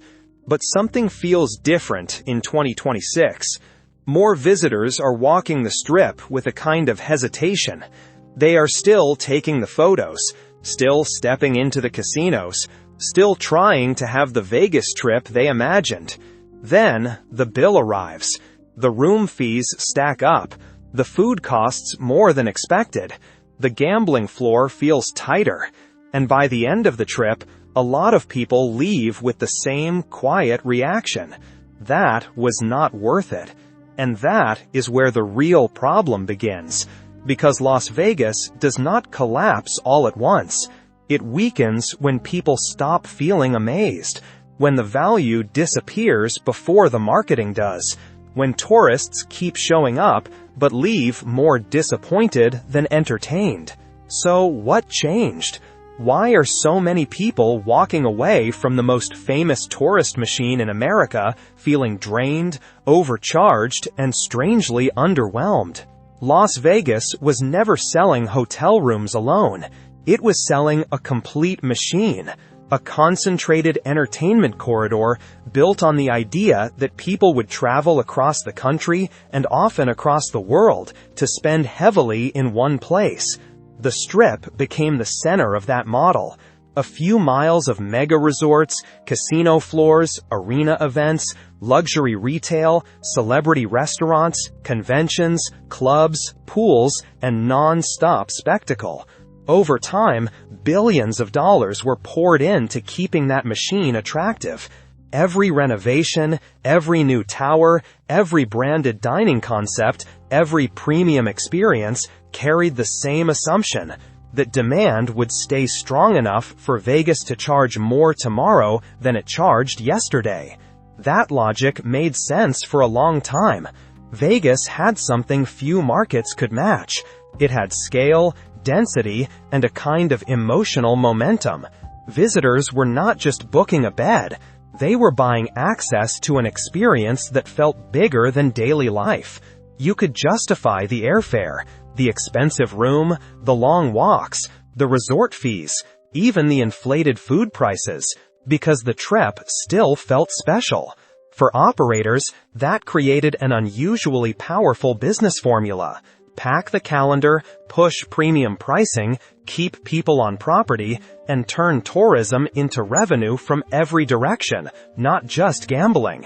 That was the promise behind modern Las Vegas. Not simply volume, but high value per visitor. The problem is that this model depends on one fragile thing. The guest has to believe the overall experience is worth the total cost. Not one cost, the total cost. And that is where expectations may have started drifting away from reality. As prices rose across rooms, dining, parking, entertainment, and gaming, the city kept acting as if the emotional payoff would remain untouched. As if people would absorb the friction and still leave impressed, still eager to come back, still willing to spend more on the next trip. But once that feeling weakens, the scale of Vegas stops being an advantage and starts becoming a very expensive system to feed. The financial picture is where the story becomes harder to dismiss. Las Vegas welcomed 38.5 million visitors in 2025. That was a 7.5% drop from the year before. And even in early 2026, the numbers still looked conflicted rather than strong. February visitor volume reached about 3.03 million, up 2.1% year-over-year. But the year-to-date total was still down 0.2%. Hotel occupancy in February came in at 81.7%, with strip occupancy at 85%. On the surface, that sounds healthy. But the average daily room rate was $193.23 citywide, and strip ADR was $207.28. In other words, Vegas is still filling a lot of rooms, but it is doing so at a price point that keeps pushing the value question back onto the guest. That is why revenue can look stable while the experience feels weaker. In February, Las Vegas Strip gaming revenue rose 0.9% from the same month a year earlier. But the year-to-date Strip total was down 5.7%. Clark County gaming revenue told a similar story, up slightly for the month, but down 4.2% for the year-to-date. That matters, because gaming still tells you whether people are leaning into the trip or pulling back once they arrive. If room prices go up while gaming spend softens, the city may still generate cash, but the emotional core of the visit starts to thin out. People are not saying Vegas is cheap and exciting. They are saying it is expensive, crowded, and somehow less rewarding than it used to be. The balance sheet might not show that first. The customer does. The pressure becomes even clearer when you look at the companies that dominate the Strip. MG Resorts said its Las Vegas Strip resorts generated $8.4 billion in net revenue in 2025. That was down 4% from the prior year. Segment-adjusted EBITDA fell from $3.1 billion to $2.9 billion, an 8% decline. That is not a collapse, but it is a meaningful compression in a market that depends on scale and pricing power. Caesars told a similar story. Its Las Vegas segment produced $1.728 billion in adjusted EBITDA in 2025. That was down 8.6% from the comparable adjusted figure a year earlier. Caesars also ended the year with $11.9 billion in debt outstanding. So even when Las Vegas still looks full on camera, the major operators are dealing with a more delicate equation underneath. Less room for error, less room for softness, and much more pressure to keep monetizing every visitor. And that brings us to the quiet contradiction at the center of the city. Vegas can still look busy and still be under strain at the same time. High ADR helps protect revenue. Strong weekends help occupancy. Convention traffic still supports the calendar.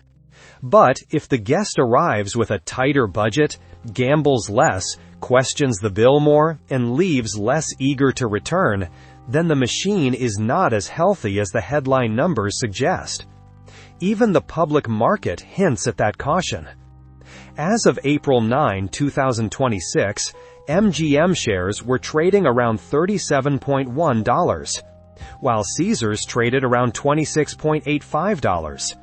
Those are not numbers that prove a crisis by themselves.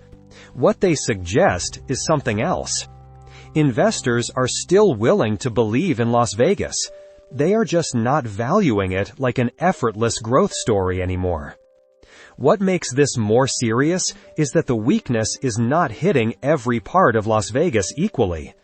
Conventions have held up better than leisure travel, which tells you the problem is not simply that people stopped coming to the city for any reason at all.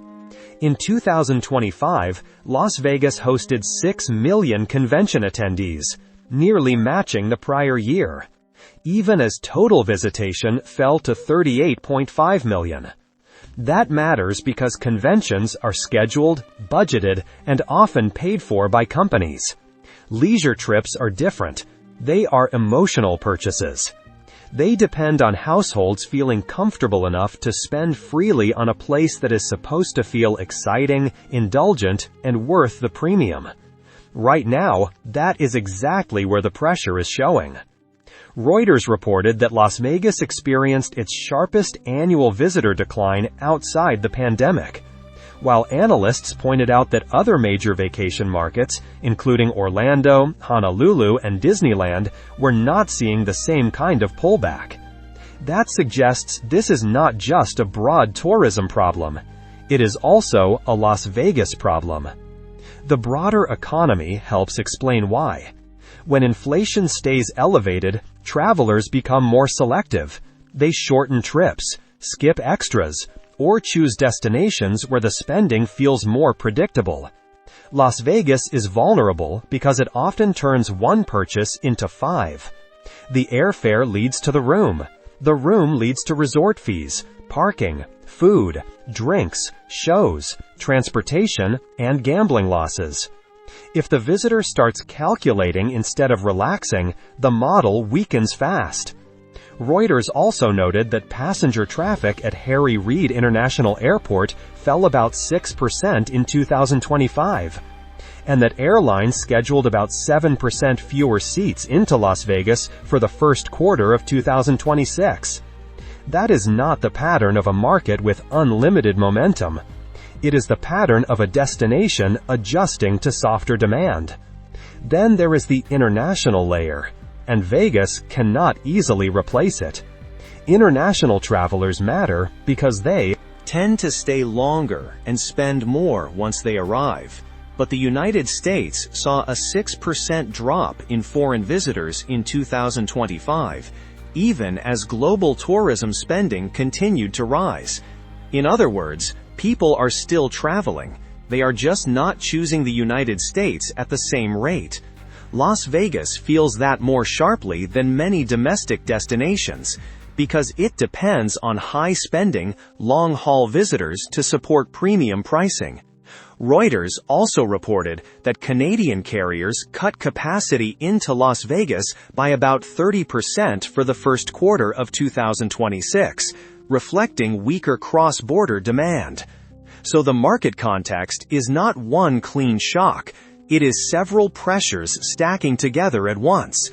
Cautious consumers, weaker leisure demand, softer air service, and a global travel environment where Vegas is no longer the automatic choice it once felt like.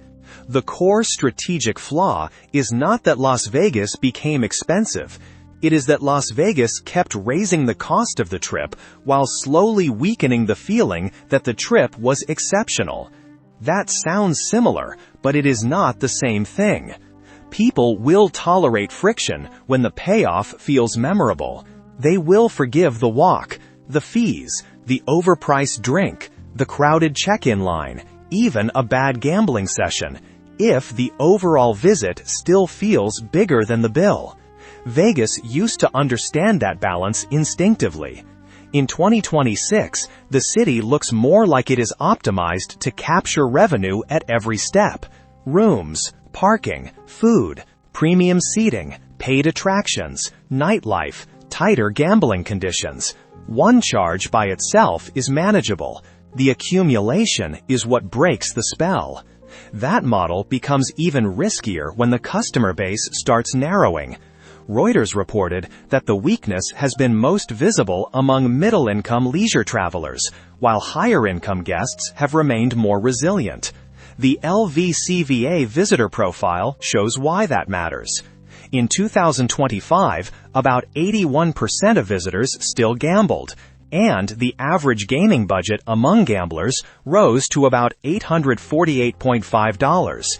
But average food and drink spending fell to about $582.86, down from $615.07 in 2024. Average per-night lodging spend among non-package, non-comp hotel guests also slipped to about $174.52, down from $179.1 a year earlier. That is a warning sign. Visitors are still participating, but they are trimming around the edges. So the real mistake may be this. Vegas increasingly behaves as if it can replace broad appeal with premium extraction, as if fewer visitors spending more can fully offset the loss of visitors who once filled the restaurants, bought the lower-tier show tickets, stayed midweek, and gave the city its depth. That works for a while, especially when convention traffic is steady and weekends remain busy, but it leaves the destination more exposed. Once value-oriented travelers begin pulling back, the market does not just lose volume, it loses flexibility. Reuters noted that properties such as Luxor and Excalibur have already leaned on discounts and perks to defend demand. That suggests the city itself understands the strain, even if it rarely says the deeper part out loud. In that sense, price fatigue is only the visible symptom. The underlying flaw is that Las Vegas has spent years training visitors to think harder about the math. And once a leisure destination pushes people into spreadsheet mode, some of the magic is already gone. The city is not failing because nobody wants entertainment. It is under pressure because too many guests no longer believe the total experience justifies the total spend. That is a dangerous shift for any tourism economy. For Las Vegas, it cuts straight into the foundation of the business model itself. The stress inside Las Vegas does not always arrive as a dramatic headline. Most of the time, it shows up in quieter ways. A resort that still feels busy on Friday night can feel noticeably thinner by Monday afternoon. Reuters described it clearly. The peaks are still there, but the valleys are getting softer. That matters because weekdays are what keep the machine stable. They fill rooms that support payroll. They keep restaurants moving. They keep casino floors active. And when that middle of the week starts fading, the city can still look alive from a distance while becoming less efficient underneath. That softness is already changing behavior on the ground. Strip hotels have leaned more heavily on seasonal offers, dining credits, and added perks to protect demand. CoStar data cited by Reuters showed that midweek revenue per available room fell about 11% in 2025. Placer.ai data also showed that the weekday share of Strip foot traffic has been declining, while the weekend share has been rising. That is a meaningful operational signal. It means Las Vegas is becoming more dependent on compressed bursts of demand, instead of a healthier spread across the week. And once a city built on constant circulation starts leaning on narrower windows of activity, pressure builds fast behind the scenes. You can also see the strain in the major operators themselves.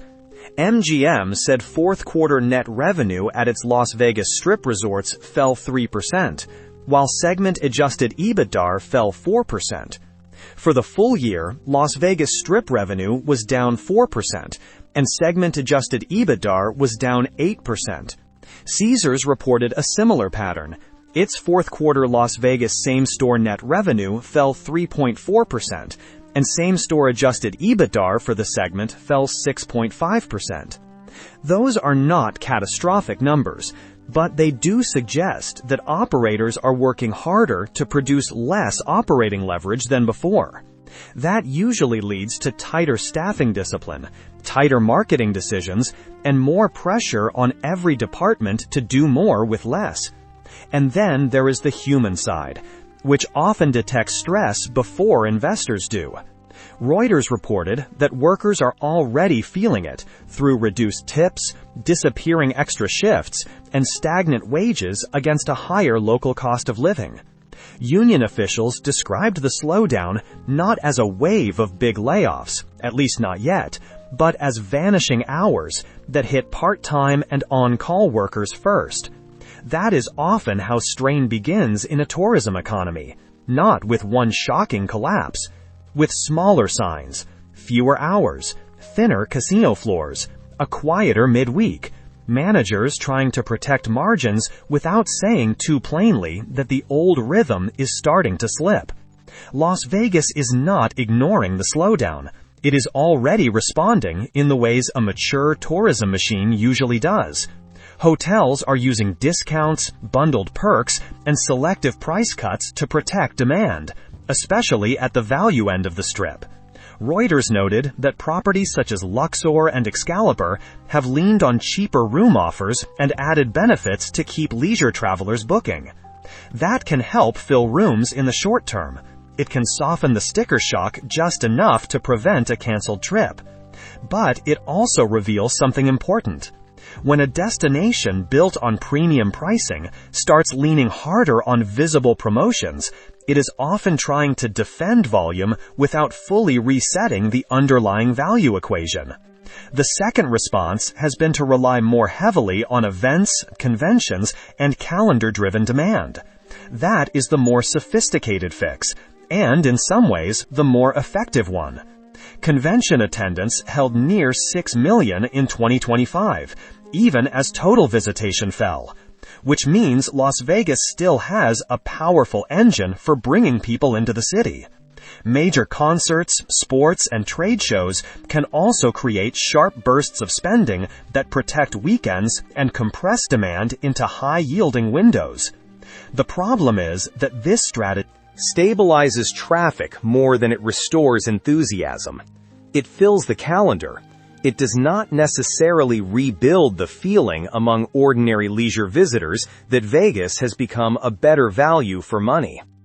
There is also a quieter attempt to broaden the base by pulling harder on local and regional demand.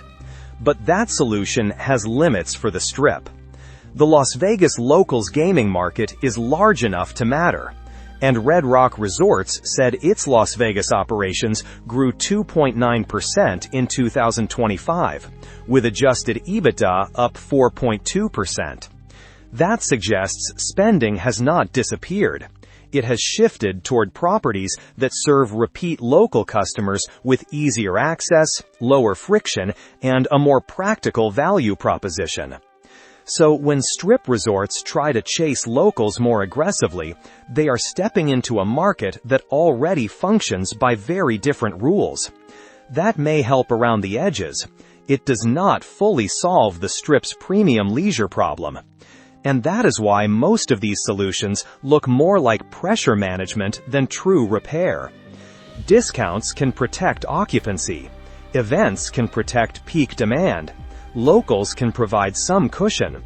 But none of those responses directly answer the central issue, which is that too many visitors now question whether the overall Vegas experience still justifies the total spend. Until that perception changes, the city is mostly treating symptoms, not the cause. It is trying to optimize around disappointment, rather than remove the reason disappointment is happening in the first place. That may buy time. It does not necessarily restore trust. Las Vegas is not disappearing. It is still one of the most recognizable tourism brands in the world. The real question is whether the version of Las Vegas that dominated for years can keep working under a different economic mood. For a long time, the city benefited from a powerful assumption that demand would keep absorbing higher prices, that visitors would tolerate more fees, more friction, and a more expensive overall trip, because the experience still felt singular. But the latest numbers suggest that assumption is no longer as secure as it once seemed. Visitor volume fell in 2025. Air traffic softened. Midweek demand weakened. And even when major operators kept generating billions in revenue, margins still came under pressure. That does not mean the city is finished. It means the old formula may be losing efficiency. And if that is true, then this story is bigger than one bad year. It becomes a warning about the long-term sustainability of any casino market that depends on charging more while giving customers fewer reasons to feel amazed. So what happens next if tourists keep coming to Las Vegas?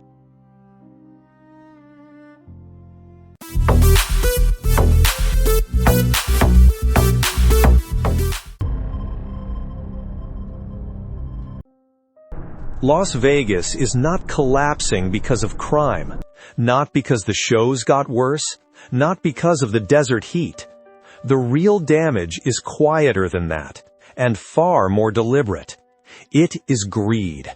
Why does a city that once made ordinary people feel lucky now make them feel trapped? What is being hidden behind the flashing room rates and the polished marketing?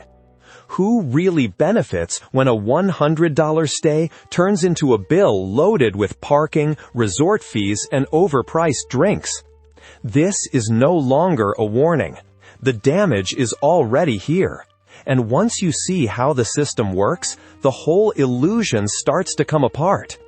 What is truly killing the Las Vegas dream? It is not crime, it is not bad shows, and it is certainly not the desert heat. It is greed.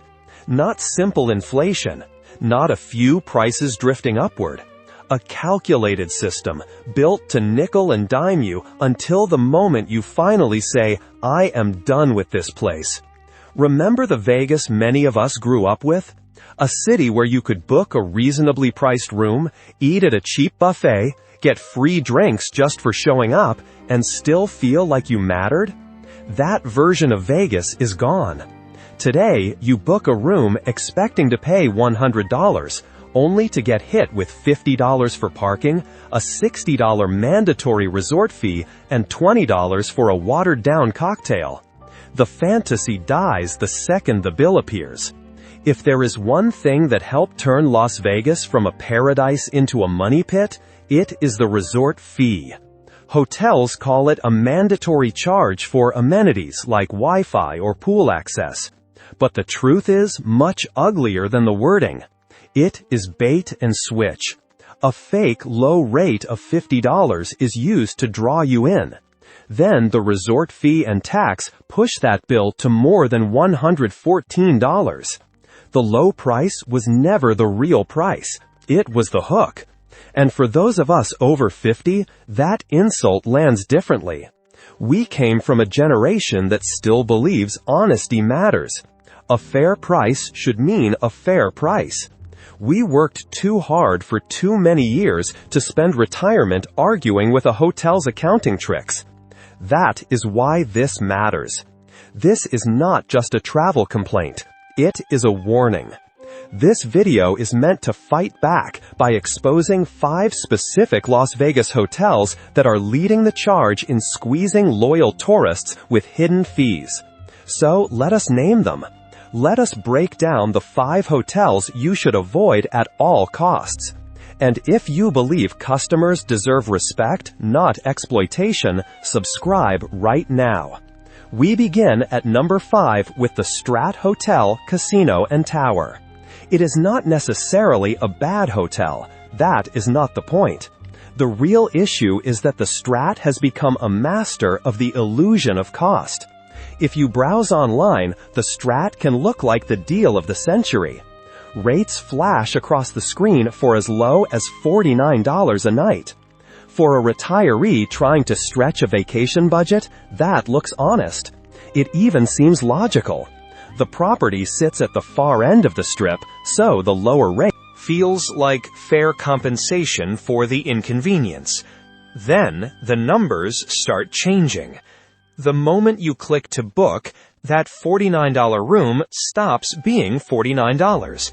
A mandatory resort fee of $49.95 per night appears, plus tax.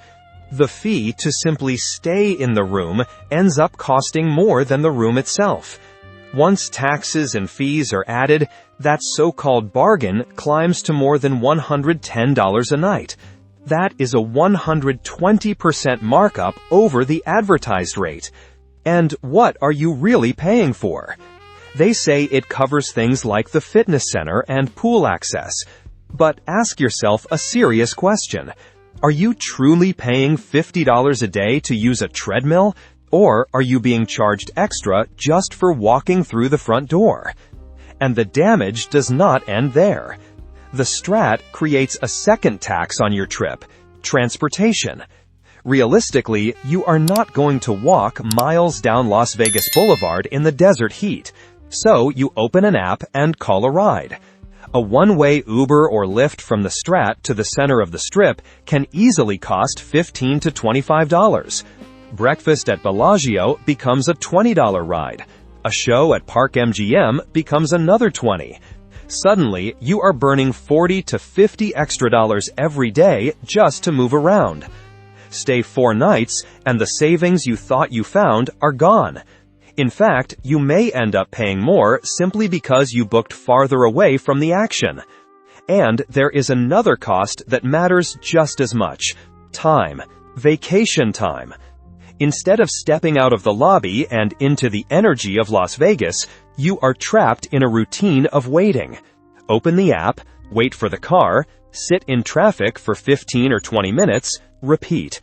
That is time you should be spending enjoying your trip, not staring through a windshield from the backseat of a stranger's car. That is the real story of the Strat.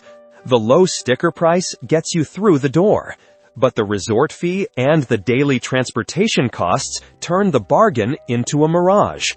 And if paying roughly double the advertised rate sounds bad, wait until number 4. Because the next hotel carries a famous name, and its fees are becoming infamous for a reason. At number 4 is Horseshoe Las Vegas, formerly Bally's. On the surface, it looks like the smart middle ground. Center Strip, right near Bellagio, roughly $79 a night. The kind of rate that makes you think you found value without giving up location. But this is exactly where the trap tightens. Because even as an older property, Horseshoe still adds a near-luxury resort fee of $49.95 per night. Add tax, and that fee alone rises to nearly $57. The sub-$100 room suddenly becomes a $136 room.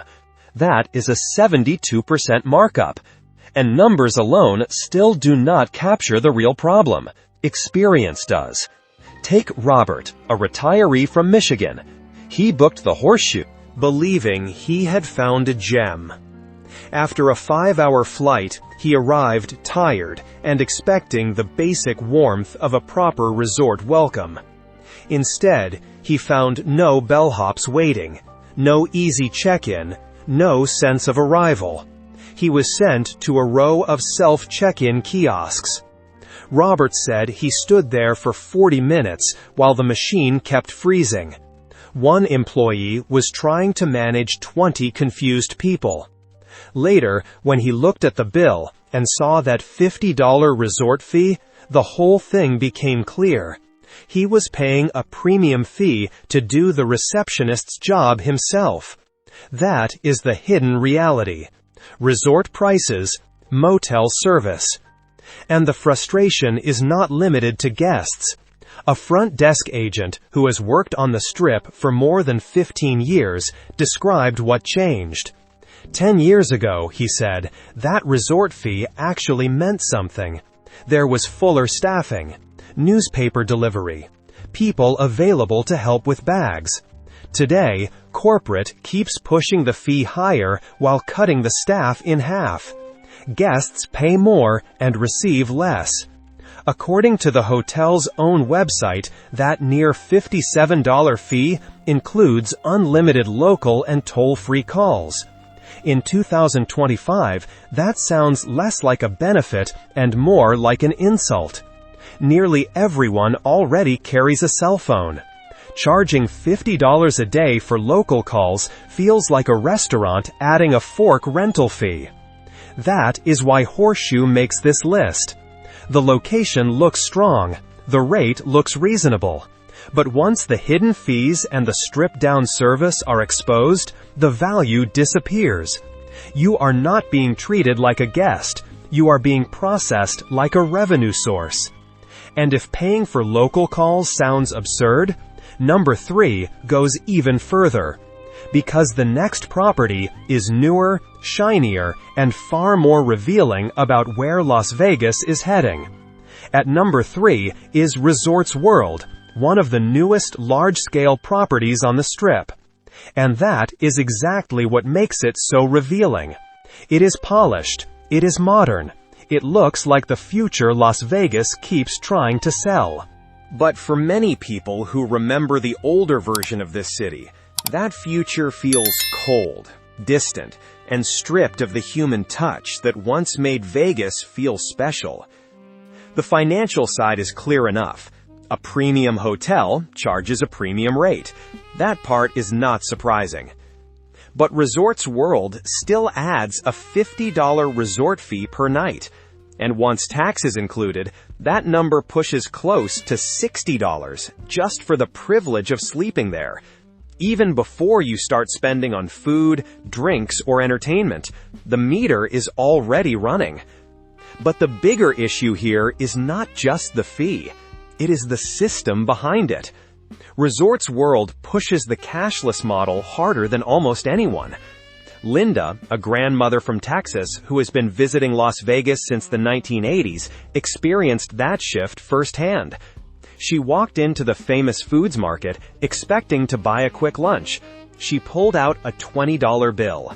Real cash. Legal tender. But it was not accepted. Instead, she was directed to a kiosk. Linda described standing there with money in her hand while a cashier pointed her toward a screen. Then came the next layer of humiliation. She had to use a greasy touchscreen handled by countless other people, work through a confusing menu, enter her credit card, and then face a request for a 20% tip before she had even received her food. She did not want an automated process. She wanted lunch. What she got was a system lesson. That is the darker truth behind the new Vegas model. Technology is sold as convenience, but that is not always what it is doing. A local food and beverage manager described it plainly.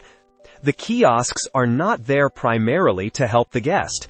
They are there to reduce labor costs. Cashiers disappear.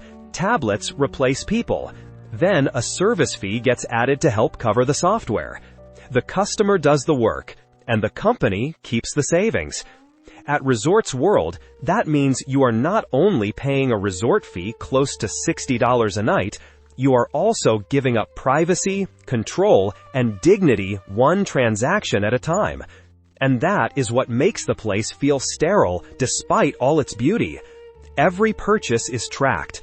Cash is treated like a problem. Human interaction is reduced to screens, prompts, and payment requests. Resorts World may look impressive, but underneath the gloss, it feels like a machine built to pull money from your card as efficiently as possible. You stop feeling like a guest. You start feeling like data inside a system.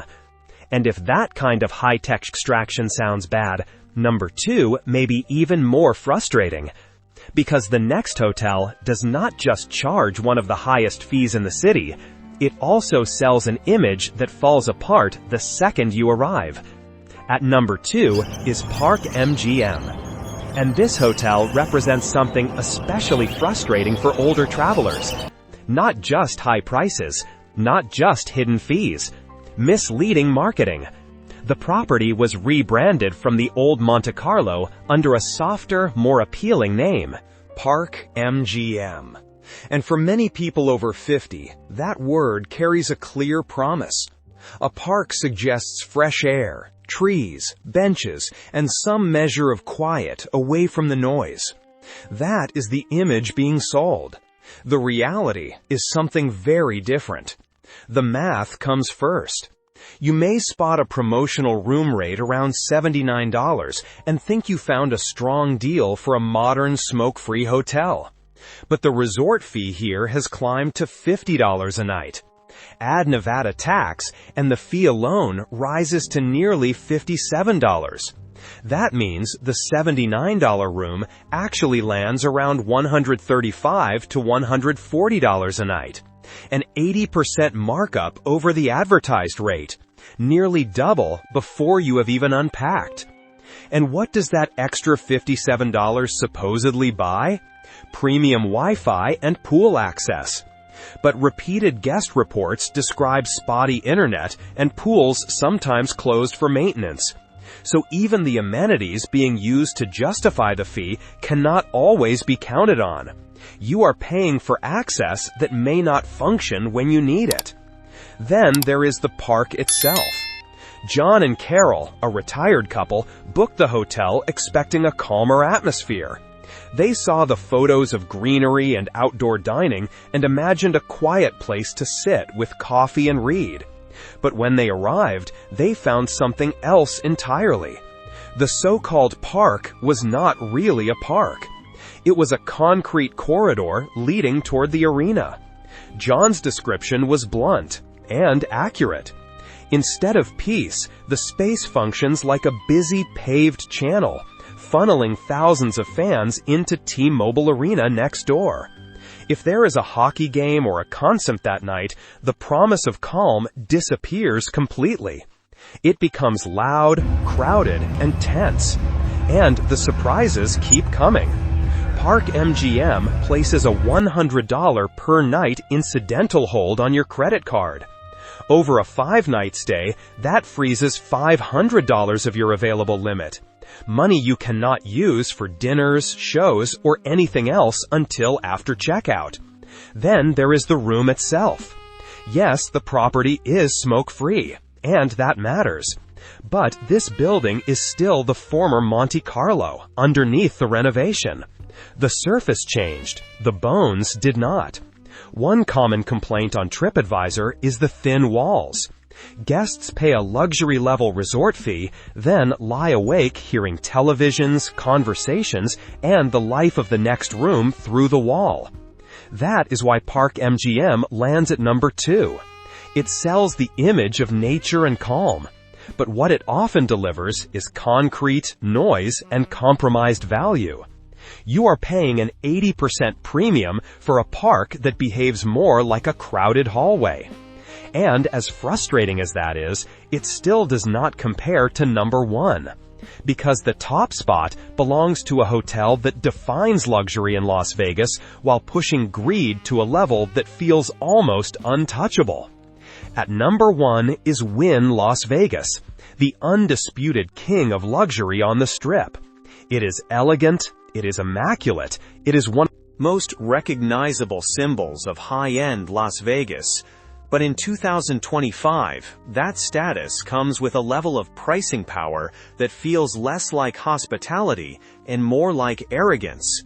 That is why Wynn takes the top spot, not only because it is expensive, but because the entire experience can leave guests feeling like they are being monetized at every turn. Start with the room itself. A standard stay can easily cost $300 to $500 a night. Then comes the resort fee, $55 per night. Once Clark County tax is added, that becomes $62.30 every single night. Over a standard 5-night trip, that is $311 paid just for amenities that many people believe should already be included at a property operating at this level. But the deeper problem begins at check-in. Wynn requires an incidental hold of $150 per night for a standard room.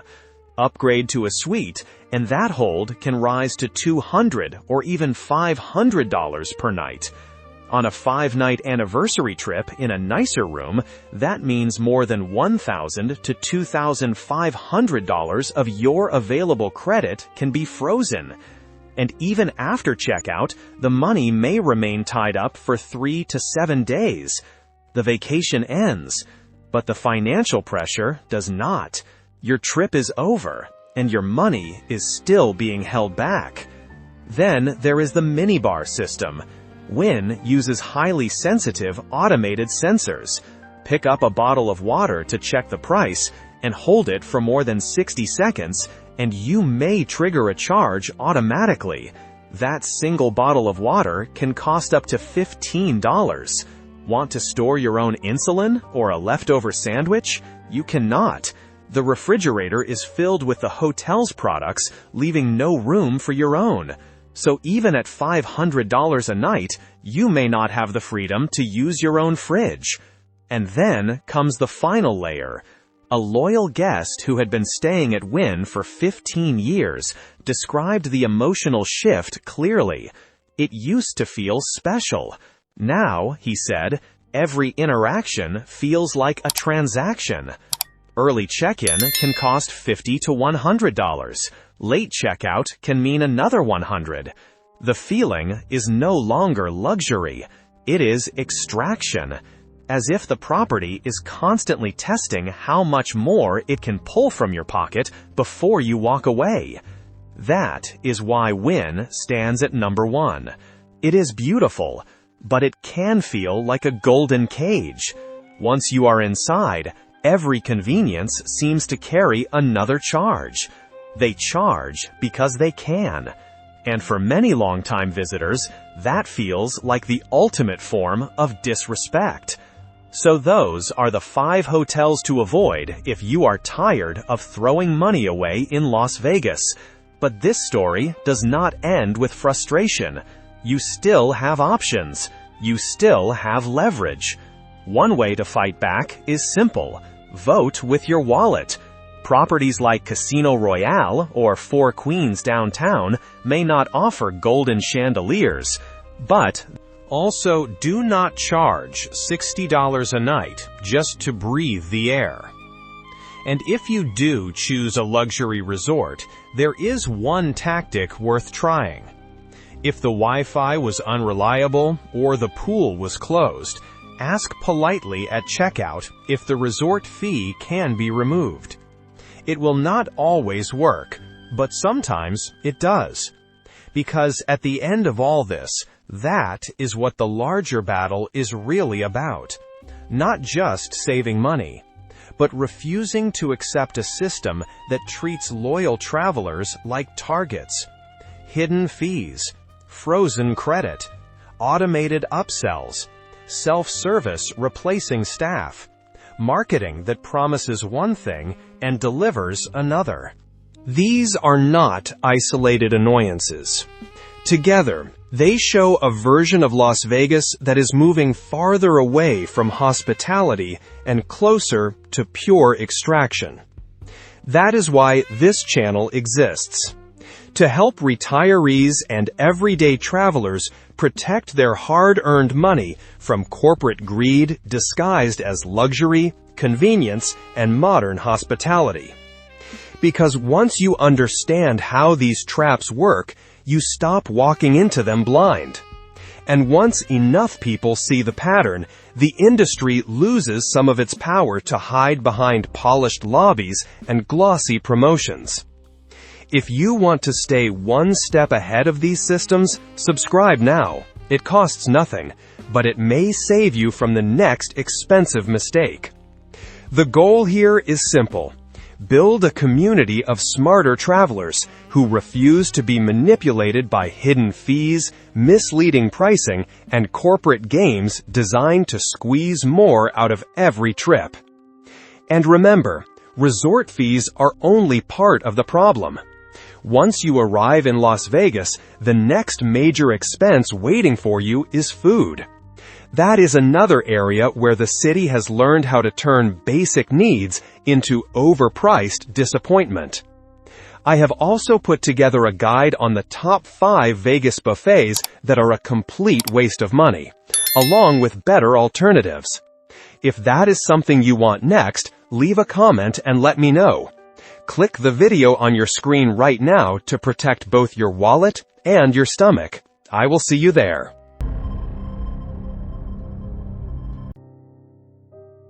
Las Vegas was built to reward excess, bigger rooms, higher prices, louder promises. But what happens when that model starts pushing people away? Why are newer strip resorts facing softer casino revenue, weaker midweek occupancy, and guests who are cutting back on spending, while Circus Circus keeps holding its ground? What are they missing? What is this older, less glamorous property doing differently? And who is really exposed when the market stops rewarding flash and starts rewarding value? The answer does not begin inside a luxury tower. It begins in one of the least polished places on the Strip, a place that looks outdated on the surface, but underneath that surface, the business may be positioned far better than people want to admit. We need to talk about Circus Circus, because while much of the Strip is under pressure, Circus Circus is doing something simple and unusually important. It is stable, not flashy, not dominant, not the kind of property people point to as the future of Las Vegas, but stable. And right now, stability matters.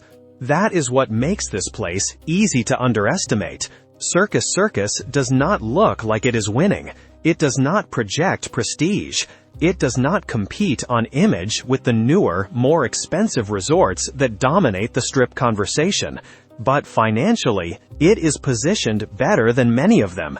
And once you understand how the property works, that stops sounding surprising. Circus Circus opened in 1968. It was created by Jay Sarno. It became the first family-friendly casino on the Las Vegas Strip. Circus Circus proudly presents the Flying Palace! At the time, that was a radical move. Las Vegas casinos were still adult spaces. Children were not part of the formula. Families were not the target. Circus Circus moved directly against that model. It openly welcomed families and children into a market that had not been built around them. That decision was controversial in the late 1960s, but it gave the property a distinct identity, and that identity still matters now. Over time, Circus Circus became known for budget-friendly hotel rooms, especially for families. It also developed a reputation for being dirty and grungy. That image followed the property for years. But even with that reputation, the rooms remain very affordable, especially during 2025. And that affordability still pulls people in. Inside the property, the identity becomes even clearer. Live circus acts still perform multiple times a day right in the hotel. Trapeze artists, acrobats, jugglers, clowns. It is one of the most iconic pieces of Las Vegas, free to watch, unmistakably nostalgic, and still strong enough to give the property something many newer resorts spend heavily trying to create: recognition. The property also has the Adventure Dome, a 5-acre indoor amusement park with rides for all ages. It is the only amusement park in all of Las Vegas. The Carnival Midway adds more than 200 fair and arcade games. There is also a highly regarded steakhouse, and beyond that, Circus Circus remodeled Slots of Fun, a place where cheap food and drink deals are offered every day of the week. All of that matters for one reason. Circus Circus is one of the few properties that remains in the black. It consistently makes a profit every single year. It is not trapped in constant remodeling.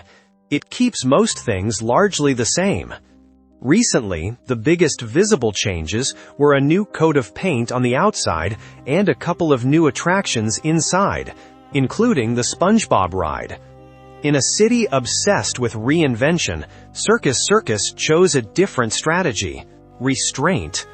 Circus Circus does not try to compete with luxury resorts, and that may be the clearest sign that it understands the current market better than many of them. It does not chase high-end gamblers. It does not build itself around influence tourism. It does not depend on the idea that people will keep paying more simply because the building looks expensive. Its model is simpler than that. It runs on volume, value, and low operating costs. That difference matters more now because the Strip has become more fragile than it looks. Rooms priced to stay full year-round create steady traffic. Food priced so people actually buy it keeps spending inside the building.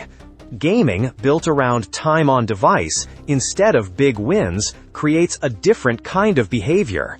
That is a very different approach from resorts that depend on $400 rooms, $25 drinks, and high-spending guests who now show up less often. When that luxury traffic softens, the weakness in the model becomes harder to hide.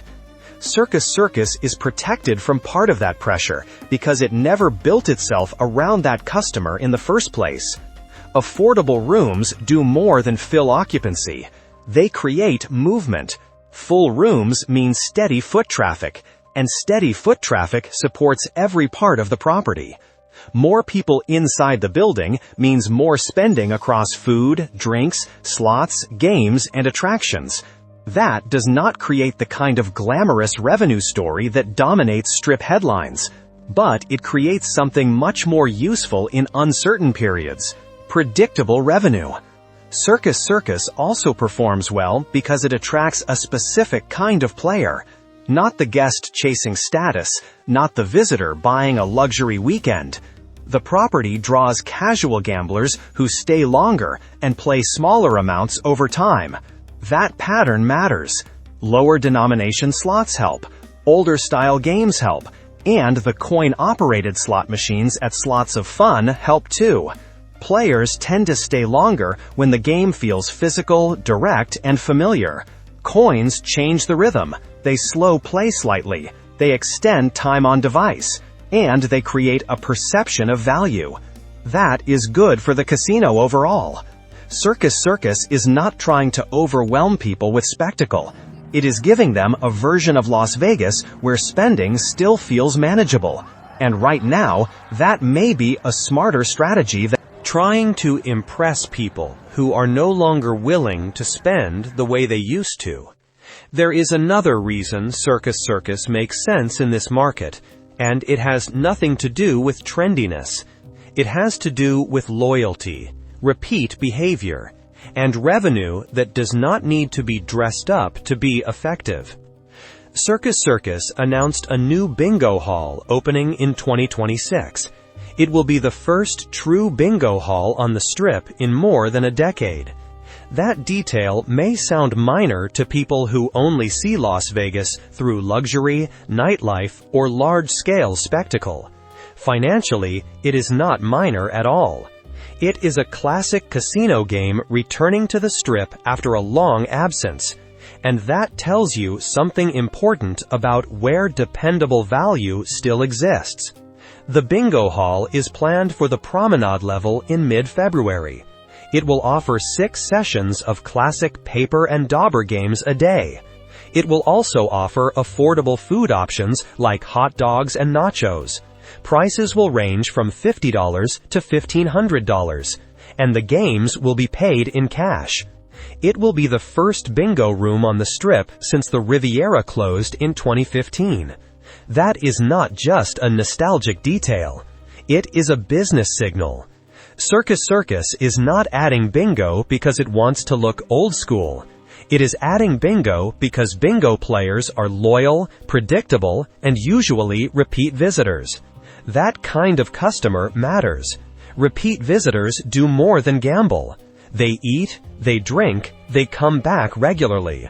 From a financial standpoint, bingo floors are inexpensive to operate, and they are capable of generating consistent margins. In a city where many properties keep chasing bigger spending through bigger prices, bigger builds, and constant reinvention, Circus Circus is making a much lower risk move. This is not a celebrity expansion. It is not a glamour project. It is a steady revenue addition, built around behavior the property already understands. And that is the pattern underneath the entire business. Circus Circus keeps choosing revenue lines that fit its identity, instead of forcing itself into a model built for someone else. It is not chasing the guest who wants to be impressed for one expensive weekend. It is built around the guest who comes back, spends steadily, and still responds to an environment where the numbers feel reasonable. In this market, that may be one of the most practical decisions a Strip property can make. Circus Circus does not rely on celebrity restaurants or expensive build-outs to keep people spending. Its food and beverage strategy is much simpler. Keep prices low. Keep people buying. Affordable drinks reduce the reason to leave the property just to save money. Lower food prices make it easier for families to stay on site instead of eating elsewhere. Margins may be lower on each transaction, but volume helps offset that. High turnover becomes the mechanism. And in a period when guests are cutting discretionary spending and thinking harder about every purchase, that matters. This is where many Strip resorts become vulnerable. Once prices move too far out of reach, people stop behaving the way operators expect. They skip purchases. They delay decisions. They shorten their time on property. They leave. Transactions fall. Circus Circus benefits from the opposite pattern. People feel comfortable spending there. And because they feel comfortable, they stay longer. The longer they stay, the more likely they are to keep spending across different parts of the property. Not dramatically, not recklessly, just consistently. And consistency is what protects a property when the broader market becomes harder to read. Another reason Circus Circus remains financially steady is that it is not dependent on one income source. The casino and hotel matter, but they are only part of the system. The property also has the Adventure Dome, the Midway and arcade games, the RV park, family attractions, budget retail, and food outlets. That spreads risk across multiple categories. Families do not spend like high rollers, but they often spend more consistently across the property. Rooms, games, rides, food, drinks, small purchases. That creates steadier cash flow, even when gaming revenue softens elsewhere. Most Strip resorts do not have that kind of diversification built into the property in the same way. Circus Circus does. It is not relying on one premium customer segment to hold the entire model together. It is supported by several smaller streams that reinforce each other. That may not look glamorous from the outside, but financially, it gives the property something many others are struggling to maintain right now: balance. Circus Circus is older, but financially, that age works in its favor. On the Strip, age is usually treated as weakness, a sign that a property has fallen behind, a sign that it has lost relevance, a sign that it cannot keep up with Las Vegas and its obsession with constant reinvention. But Circus Circus operates under a different logic. There is no massive reinvestment cycle here every few years, no endless room redesigns, no expensive brand partnerships, no pressure to chase the next visual trend just to stay visible.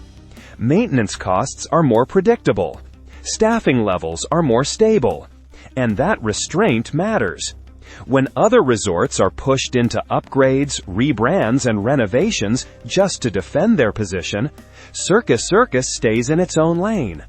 It avoids the kind of capital pressure that can quietly weaken a business from underneath. That is one of the reasons it remains profitable, even without headline growth. It does not need to dominate the Strip conversation. It only needs to keep the model intact. That brings us to the part of the story that confuses many people: the sale. Circus Circus is not being sold because it is failing. It is being sold because the land underneath it is extremely valuable. The property sits on more than 100 acres on the North Strip, one of the largest parcels left in that area. That changes the conversation completely. The issue is not whether the business works. The business does work. The issue is whether the land may now be worth in another form. A published report said that Circus Circus, the 56-year-old Strip resort that caters to families, may soon be sold.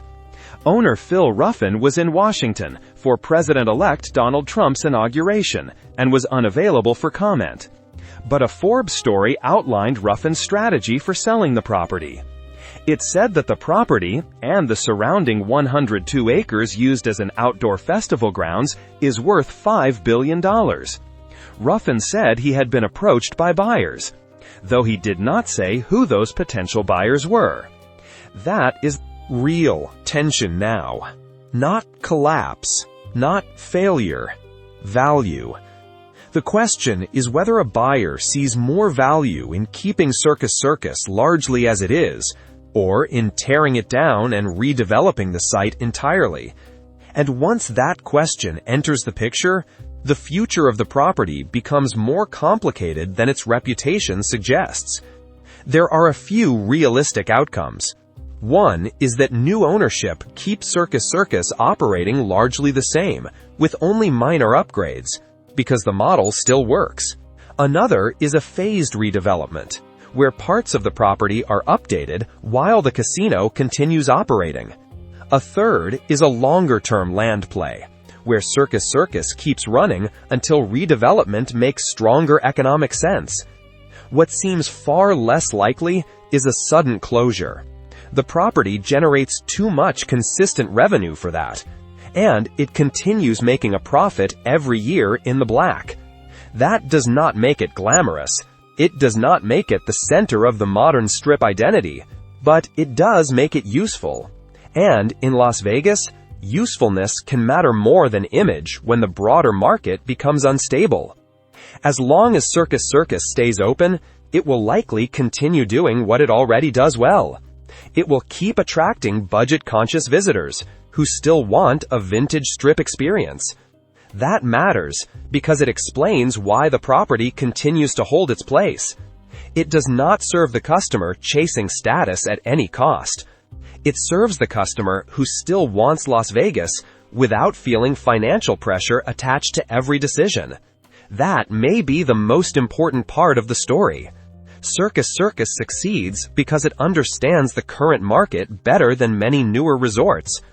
People are more price-sensitive now. They are looking for value. They still want entertainment, but they do not want constant pressure attached to it. Circus Circus provides that. Not because nostalgia alone can keep a casino alive, not because it's somehow escaped the realities hitting the rest of Las Vegas. It works because the model is financially practical. What makes Circus Circus important right now is not that it breaks records, changes the skyline, or redefines Las Vegas. It matters because it exposes a market truth that many bigger resorts do not want to confront. In a period of softer casino revenue, weaker midweek occupancy, and guests cutting back on spending, the property that looks least impressive on the surface is proving how much value still matters underneath the branding. That is the real story.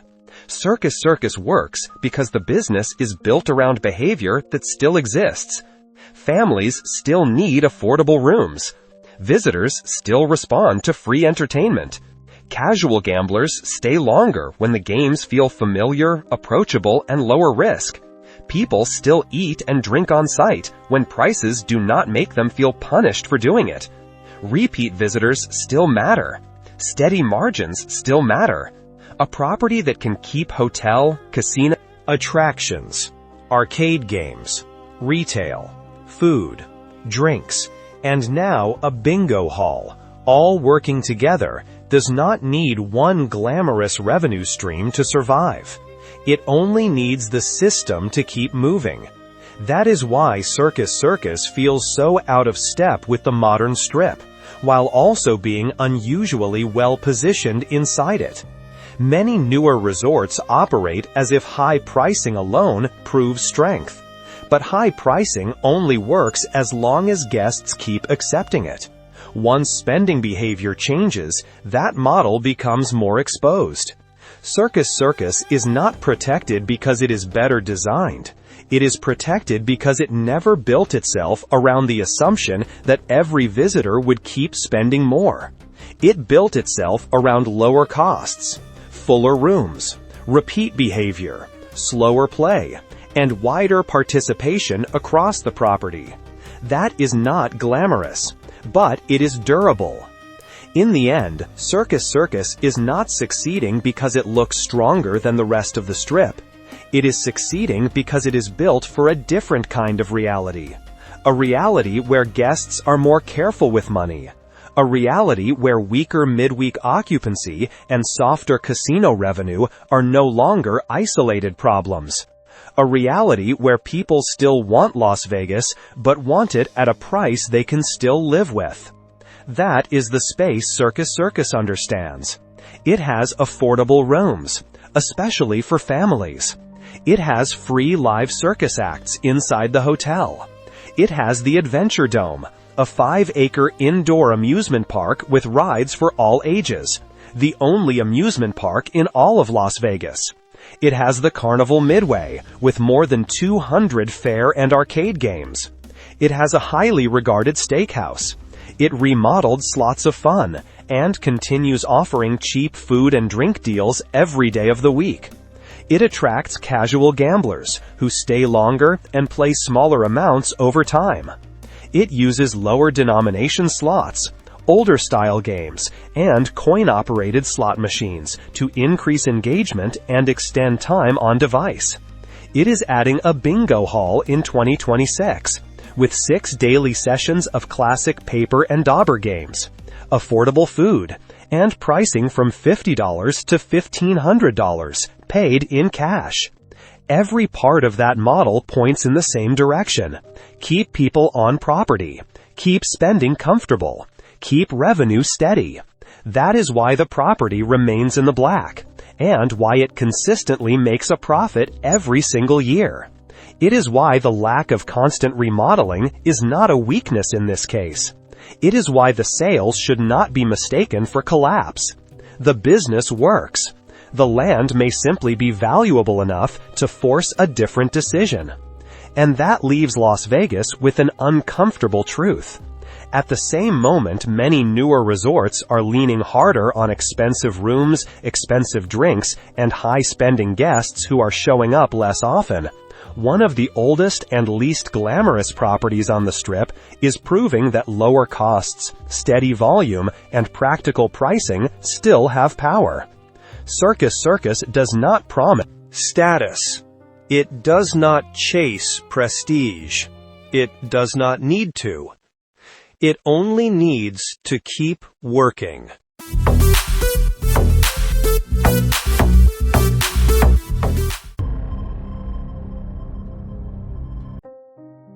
Las Vegas is not just facing a slowdown.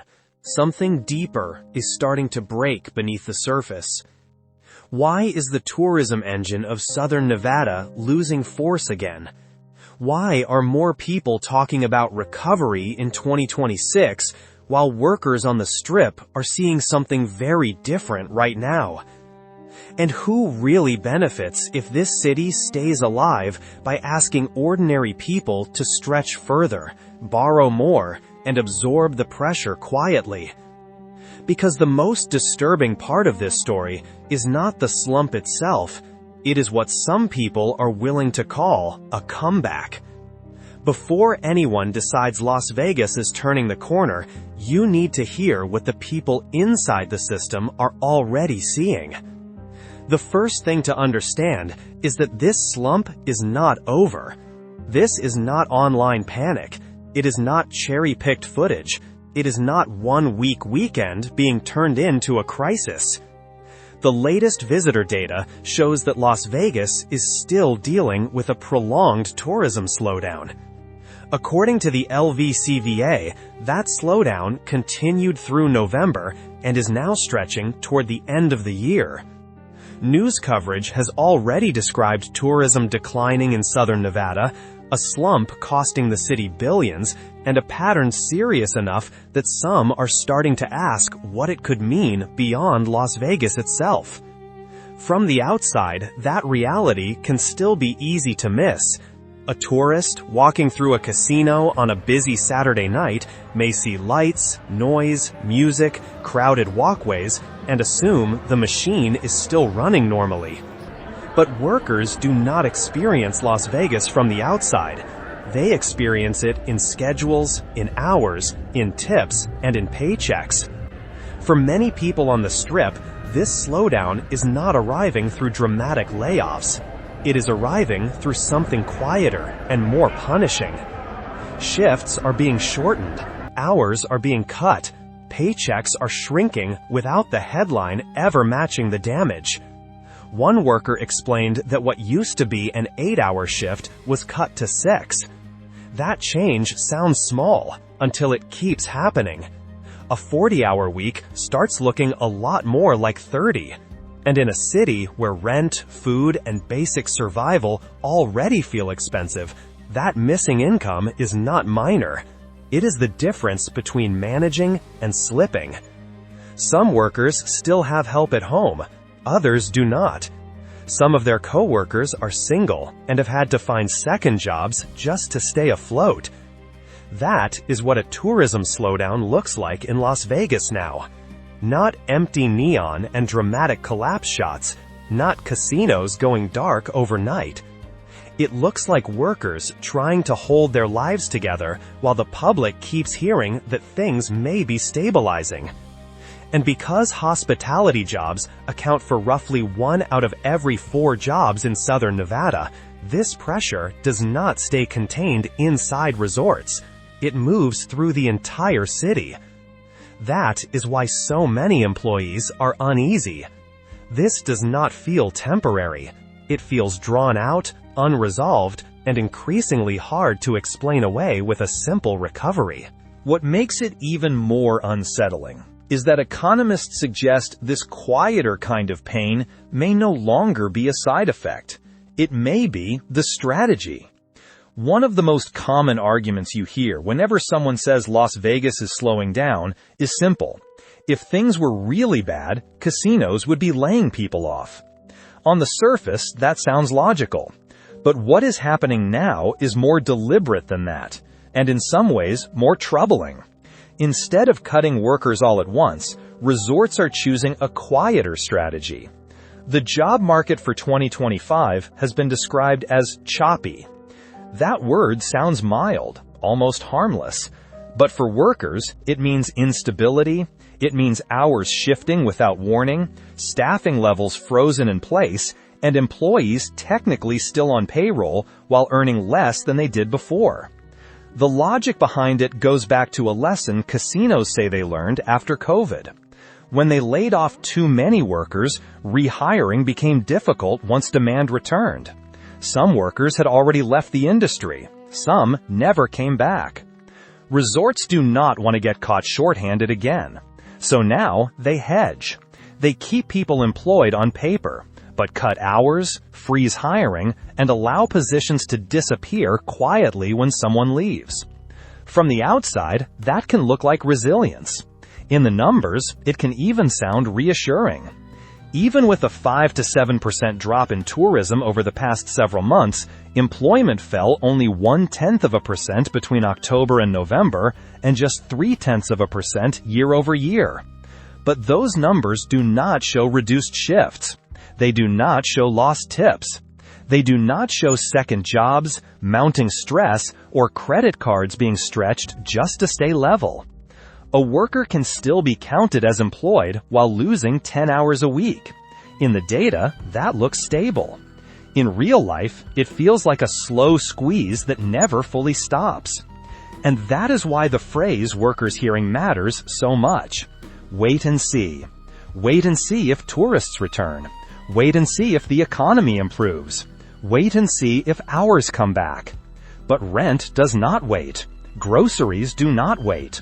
Utilities do not wait. For many employees, this does not feel like a short pause before recovery. It feels like being held in limbo while the system buys time. And while workers are being told to stay patient, something else is already moving in the background. Something that could permanently change how many people these casinos need in the first place. Up to this point, everything in this story could still be dismissed as temporary. A weak stretch, a slowdown that may eventually pass, fewer visitors, fewer hours, a holding pattern before business improves. But for many hospitality workers, the deeper fear is not really about whether tourism numbers come back. It is about what casino operators are preparing to do if they don't. When demand softens, corporations do not simply wait and hope. They look for ways to operate with fewer people. That is where automation and AI enter the picture. Over the past year, resort companies have become increasingly open about using technology to improve profitability.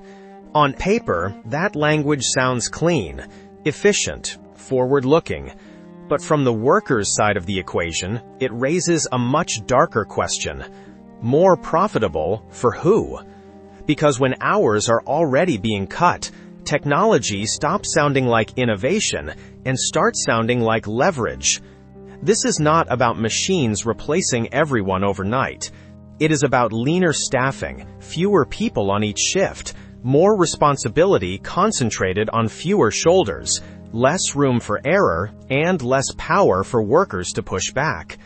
These are the kinds of changes that rarely arrive with dramatic headlines, but they can reshape how Las Vegas functions at the ground level. Papa George has said he is also worried hospitality jobs could be lost to technology and AI. That is why he negotiated strong language into recent contracts with resorts on the Strip. That detail says more than it seems to. Unions do not fight for protections like that unless the threat feels real. And workers do not fear that threat unless they already feel exposed. If casino companies believe the future can be run with fewer employees, then every downturn becomes an opening to quietly reset expectations. Vacant roles stay vacant. Departments run thinner. Workers are asked to do more for the same pay, or sometimes less. That creates a kind of low-level anxiety that never really leaves. Even on busy nights, there is a sense that the ground is shifting beneath the job itself. And that matters to visitors too, whether they notice it or not. A city built on hospitality cannot keep promising premium experiences while steadily squeezing the people who deliver them. At some point, the strain begins to show. Service becomes rushed. Staff look exhausted. The atmosphere becomes more transactional. less human. So when employees say Vegas feels different now, they are not only talking about crowd levels. They are talking about a workplace that feels less secure, less personal, and less sustainable than it used to. And that makes the next claim even more important to examine.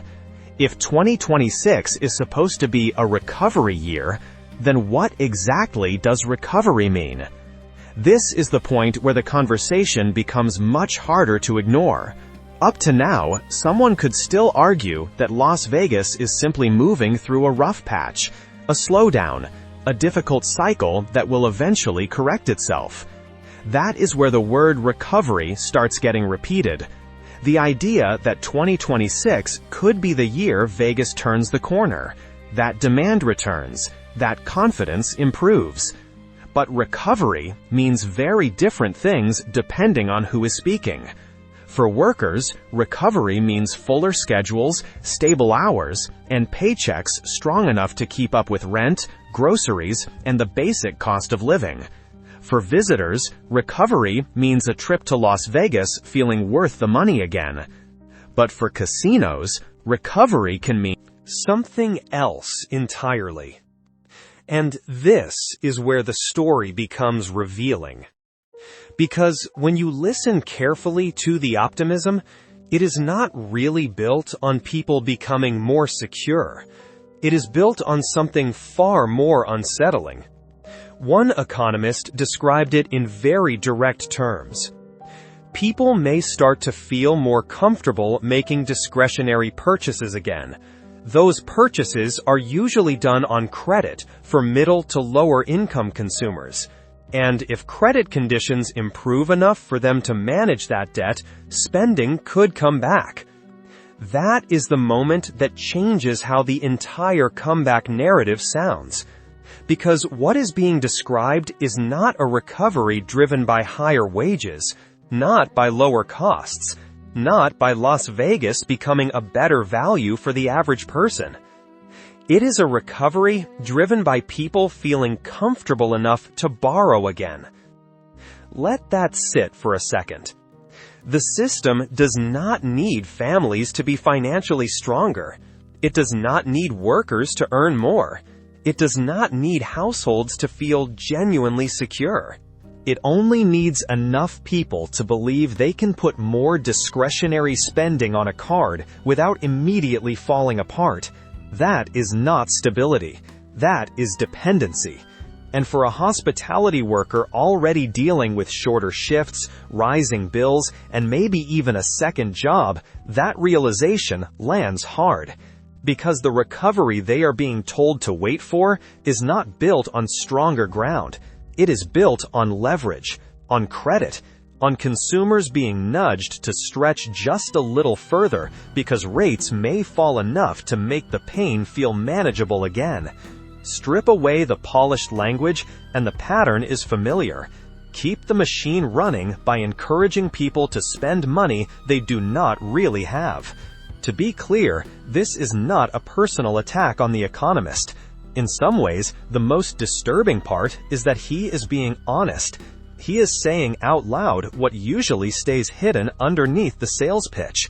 Las Vegas does not always surge because people are thriving. Sometimes it surges because people are willing to gamble with more than chips. They gamble with their financial future. And once you understand that, the rest of the anxiety starts to make sense. Why workers don't trust the optimism. Why the comeback story feels hollow on the ground. Why 2026 does not sound like relief so much as the next cycle preparing to feed on the same people again. A recovery built on debt is not really a recovery. It is just another fragile boom waiting to crack under pressure. Once you hear recovery described that way, it becomes easier to understand why so many workers no longer react to good news the way the public does. Because after debt comes the next familiar promise: big events. This is the moment when Las Vegas is presented as safe again because the calendar looks full. Conventions, sports, festivals, mega concerts, Formula One, WrestleMania, the lingering Super Bowl effect. From a distance, that sounds like momentum. It sounds like proof the city is surging back. And to be fair, those events do bring people in. What they do not bring is stability. For workers, a packed event calendar does not feel like steady recovery. It feels like pressure in bursts. One weekend is overloaded, chaotic, exhausting. The next week is quiet enough that people get cut and sent home early. That kind of rhythm is not a foundation. It is volatility wearing better clothes. You cannot build a normal life around spikes. You cannot budget around them. You cannot plan rent, groceries, and bills around a city that alternates between overload and underperformance. Big events do not solve weak demand. They help conceal it. They create the image of strength while regular day-to-day tourism remains softer than it used to be. That is why the list of major events sounds better in headlines than it does on the ground. CES returns in January. March Madness is always huge. WrestleMania 42 will take over Allegiant Stadium in April. EDC dominates May. Another Las Vegas Grand Prix arrives in November. On paper, that lineup sounds powerful. But the real question is not what happens during those peaks. The real question is what happens in between. Because events do not replace repeat visitors. They do not replace midweek travelers. They do not replace the middle-class tourists who used to come 2 or 3 times a year, gamble a little, eat out, tip well, and leave feeling like the trip was worth it. And that distinction matters more than most people realize. Events bring crowds. Regular tourists bring consistency. Consistency is what workers depend on. There is also a harder truth beneath all of this. Big events can crowd out the very visitors Las Vegas used to rely on most. Prices jump. Rooms get blocked off. Locals stay away from the Strip. Ordinary tourists look at the cost and decide to postpone or skip the trip entirely. So the city can look busy without actually becoming healthier. It can look full while becoming more fragile underneath. That is why comparisons to other destinations matter so much. In the same coverage pushing the idea of a Vegas rebound, places like Disney parks are described as seeing double-digit growth. That comparison hurts, because it shows this is not simply a case of everyone struggling at once. Other destinations are expanding without leaning so heavily on debt-fueled spending or event-driven surges. Las Vegas, by contrast, looks increasingly dependent on spectacle to compensate for deeper weakness. Workers see that clearly. They see a city built for headlines instead of sustainability. Built for explosive weekends, not dependable years. Built to extract as much revenue as possible from short windows instead of creating an experience people want to return to steadily. So when employees say Vegas feels different now, they are not saying it feels dead. They are saying it feels unstable. And instability is a terrible base for anything calling itself a recovery. Once that instability becomes normal, one issue rises above all the rest for workers and visitors alike: affordability. In the end, nearly every problem in this story leads to the same wall: tourism slumps, cut hours, automation fears, recovery built on credit, optimism built on events. All of it crashes into one reality: affordability. Because once a city becomes too expensive for the people who work there and too expensive for the people who visit, the system starts feeding on itself. For hospitality workers in Las Vegas, that pressure is not occasional. It is constant. Rent is up. Groceries cost more. Gas costs more. At the same time, paychecks have not kept up, especially when hours are being reduced without fanfare. That creates a brutal double squeeze. Workers are bringing in less money at the exact moment everyday life is costing more. And when that becomes your normal, even the so-called good news stops feeling like good news. A busy weekend does not necessarily mean relief. It often just means exhaustion, followed by another week of uncertainty. Nobody celebrates a surge when they already know the next schedule might shrink again. What makes this especially dangerous is how normal it has become. The expectation now is that workers should simply absorb the pressure. Higher costs, unpredictable hours, thinner margins, less breathing room. One labor leader put it plainly: members and regular workers are having a hard time with the cost of living. Groceries are through the roof. Rent is through the roof. That is not a vague complaint. That is the language of survival. And once survival becomes the baseline in a city built on hospitality, the deeper problem is already here. This is also the point where the worker experience and the tourist experience collide. As Las Vegas becomes harder to live in, it also becomes harder to justify visiting. Higher room rates, resort fees, parking fees, inflated food and drink prices. The trip starts to feel less like an escape and more like a series of charges. People notice that. They come less often. They shorten their stays. They pull back on spending once they arrive. And that feeds straight back into the worker side of the story through lower tips, weaker schedules, and even less stability. It becomes a tightening loop. Visitors feel squeezed, so workers feel it next. The most frustrating part is that this is not happening because the city suddenly became meaningfully more valuable. The experience did not improve enough to justify the price. Workers did not suddenly start earning more. Tourists did not suddenly receive more in return.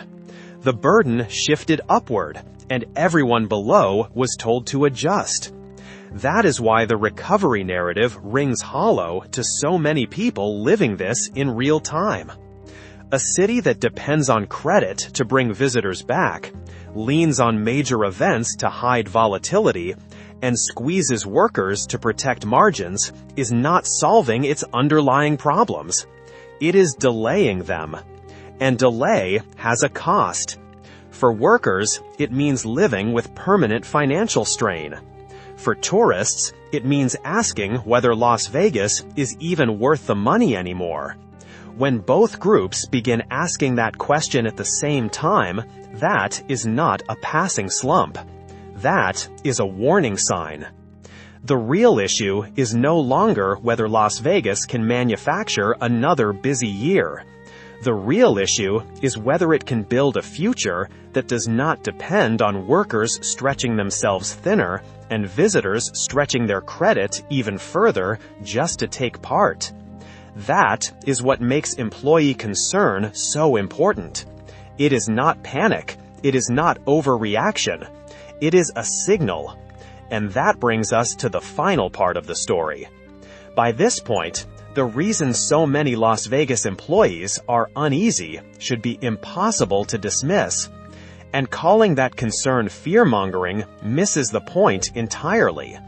This is not panic. It is not exaggeration. It is not social media negativity spiraling into something bigger than reality. It is pattern recognition from the people closest to the pressure.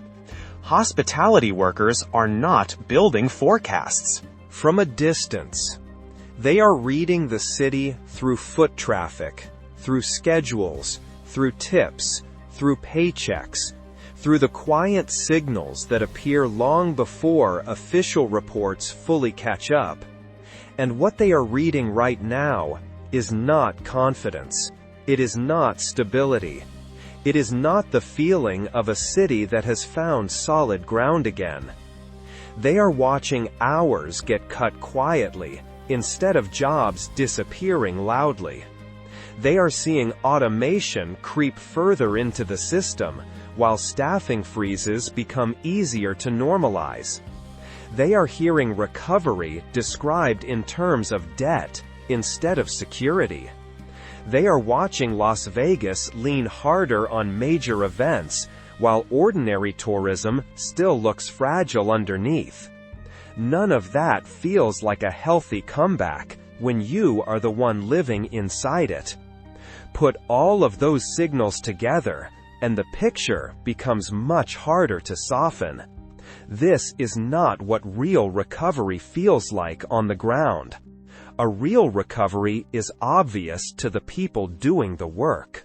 It shows up in fuller schedules that stay full, in predictable hours that let people plan a life beyond the next paycheck, in pay that does more than barely keep pace with survival. It shows up when workers stop speaking the language of endurance and start speaking the language of progress, when the pressure eases enough for people to think beyond rent, beyond groceries, beyond how to survive another slow week. That is not what is happening right now, and that is why so many employees remain skeptical of the 2026 comeback narrative. They have seen versions of this before. They know debt-fueled booms do not last.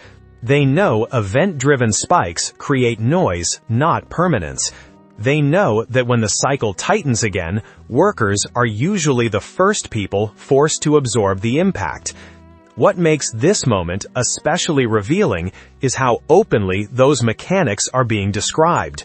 When recovery depends on people borrowing more, that is not growth. It is fragility. When stability depends on spectacle, that is not strength. It is volatility. When workers are told to wait and see while costs keep climbing, that is not patience. It is pressure by another name. None of this means Las Vegas is finished. Cities do not collapse in one clean, dramatic moment. They change gradually, quietly, decision by decision, pressure point by pressure point. And the first people to feel that shift are usually the ones holding the place together every day. That is why employee concern matters. Not because workers are automatically right about everything, but because they are close enough to the machinery to feel when it starts grinding differently. If 2026 truly becomes a better year, workers will know before anyone else. They will feel it in restored hours, steadier pay, and the simple fact that life becomes a little easier to carry. Until that happens, their skepticism is not negativity. This story is not about declaring the end of Las Vegas, and it is not about rooting for failure. It is about listening to the people who feel change first. Because when employees start talking about cut hours, rising costs, and growing uncertainty, that is not background noise. That is information from the ground floor. Maybe 2026 really does improve. Maybe lower interest rates, a stronger economy, and a packed event calendar bring people back in meaningful numbers. Everyone working in this city would welcome that. But a real recovery will not be measured by headlines or forecasts. It will be measured by stable schedules, livable paychecks, and a city that does not force workers or visitors to stretch themselves thinner just to take part. Until then, skepticism is not fear-mongering. It is common sense.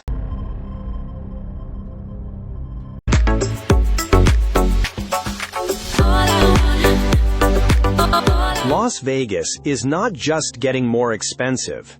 It is becoming harder to justify.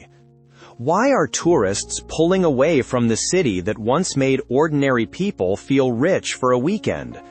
What is being hidden behind the lights, the spectacle, and the non-stop promise of entertainment?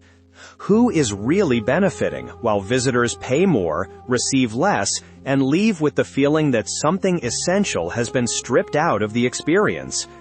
And beneath the financial pressure, there is another problem. The atmosphere itself is starting to change. This is no longer a warning sign. The damage is already visible. To understand why tourism is slipping, you have to follow the pattern back to its source. Las Vegas is entering a phase that would have been difficult to imagine not long ago. The city built its global reputation on a simple promise. You did not need to be wealthy to feel important here. You could arrive with a modest budget, stay in a decent room, eat cheaply, gamble a little, see a show, and leave feeling that the trip gave you more than you paid for. That was not a side benefit. It was the foundation of the model. Now that foundation is weakening.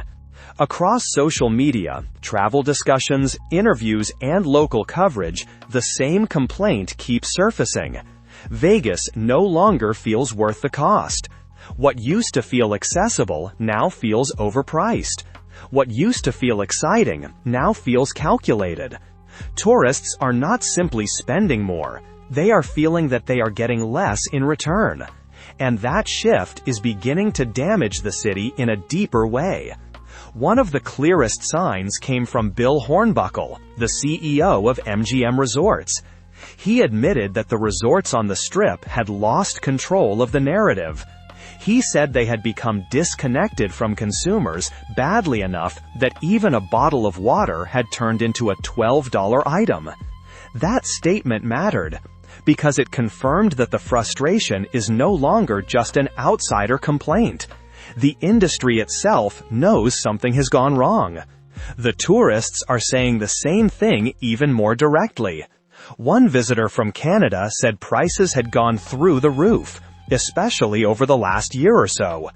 A local voice said tourists kept complaining about the cost of Vegas and what they were facing when they came here. Those reactions point to the first major reason the city is losing momentum. Vegas has become too expensive. And the real damage is not just the number on the receipt.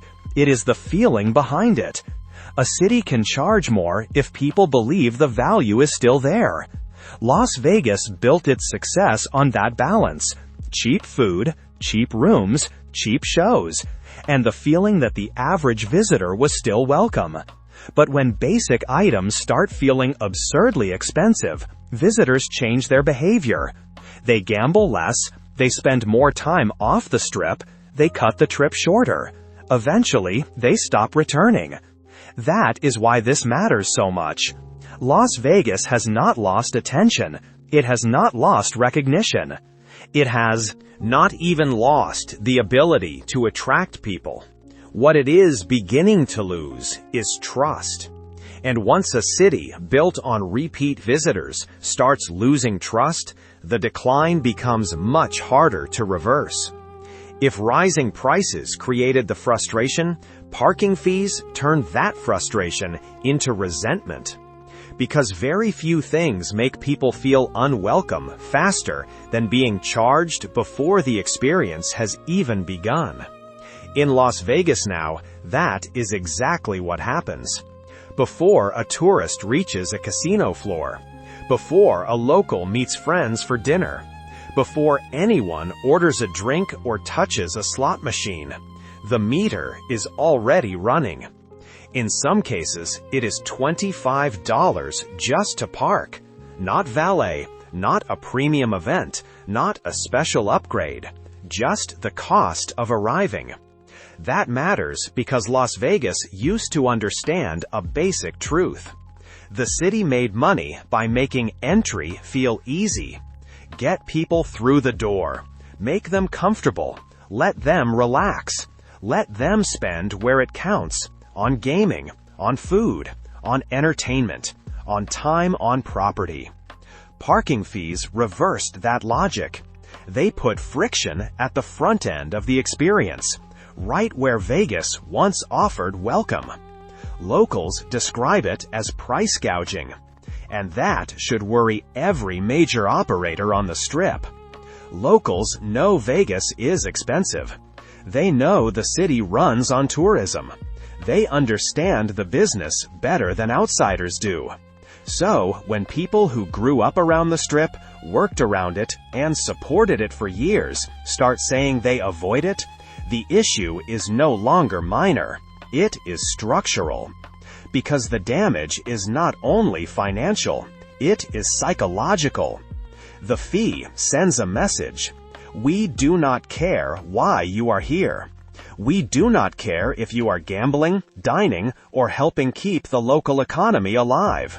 Pay first. That single message changes the mood of the trip. Vegas stops feeling generous. It stops feeling exciting. It starts feeling hostile, transactional, greedy. Visitors remember that. They shorten the stay. They spend more time off the Strip. Some stop coming. Others still arrive, but they arrive with a different mindset. Already irritated. Already guarded. Already less willing to spend freely. And that is why parking fees have done so much damage. They do not just raise cost. They poison first impressions. In a city built on seduction, that is a dangerous mistake. Once the opening moment feels punitive, everything after it becomes harder to enjoy. And harder to justify. This is the second major reason Las Vegas is pushing both tourists and locals away. But pricing and parking are not the only forces working against Las Vegas. There is another complaint, and it cuts into something more fragile than cost. Atmosphere, image, comfort. For one couple from Lithuania, the issue was simple and immediate. The smell of pot on the Strip. They called it horrible. They said it was illegal in their country. They said they did not like it. And when they were asked whether it might keep them from ever coming back, their answer was blunt. Maybe. Yes, probably. That should have landed hard. Because prices can be adjusted. Fees can be rolled back. Promotions can be introduced. But this problem sits deeper. It is cultural, emotional, perceptual. For many international tourists, especially those from countries where cannabis remains illegal, taboo, or socially frowned upon, the smell is not a minor annoyance. It is jarring. It changes the tone of the trip the moment they step outside. Even for families, the issue matters. Las Vegas may be called Sin City, but traditionally, that edge was contained. It belonged to spaces children would not normally enter, not to the basic act of walking the Strip. Whether people think Vegas should be family-friendly or not, many still treat it that way. And families represent real tourism volume. If families begin deciding the atmosphere no longer feels appropriate, the Strip loses more than a few complaints. It loses traffic. The same is true for international visitors. They are some of Las Vegas's most valuable customers. They travel the farthest. They stay the longest. They spend the most carefully. And if they feel uncomfortable, not unsafe, not threatened, just alienated by the environment, they do not negotiate with the city. They go elsewhere. And there are plenty of alternatives. Dubai, Singapore, Monte Carlo, Macau, European resort cities competing for the same high-value guest. This is not a debate about legalization. Cannabis is legal in Nevada. That is not the issue.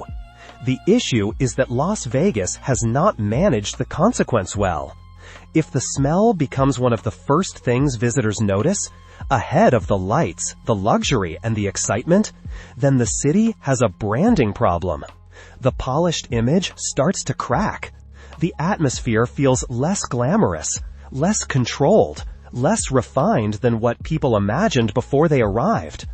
And in a place built on perception, that matters more than Vegas wants to admit. If the first impression feels chaotic instead of elevated, the damage begins before the vacation even settles in. If there is one area where Las Vegas still looks strong, it is entertainment. The city can still create spectacle better than almost anywhere on Earth. F1 brought global attention. The Sphere became an instant bucket list attraction. The shows are still there. The celebrity chefs are still there. The residencies are still there.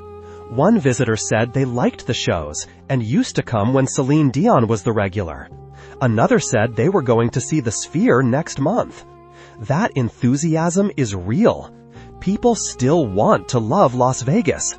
And that is exactly why the next truth is so uncomfortable. Entertainment is booming, but it is not enough. That contradiction sits at the center of the city's tourism problem.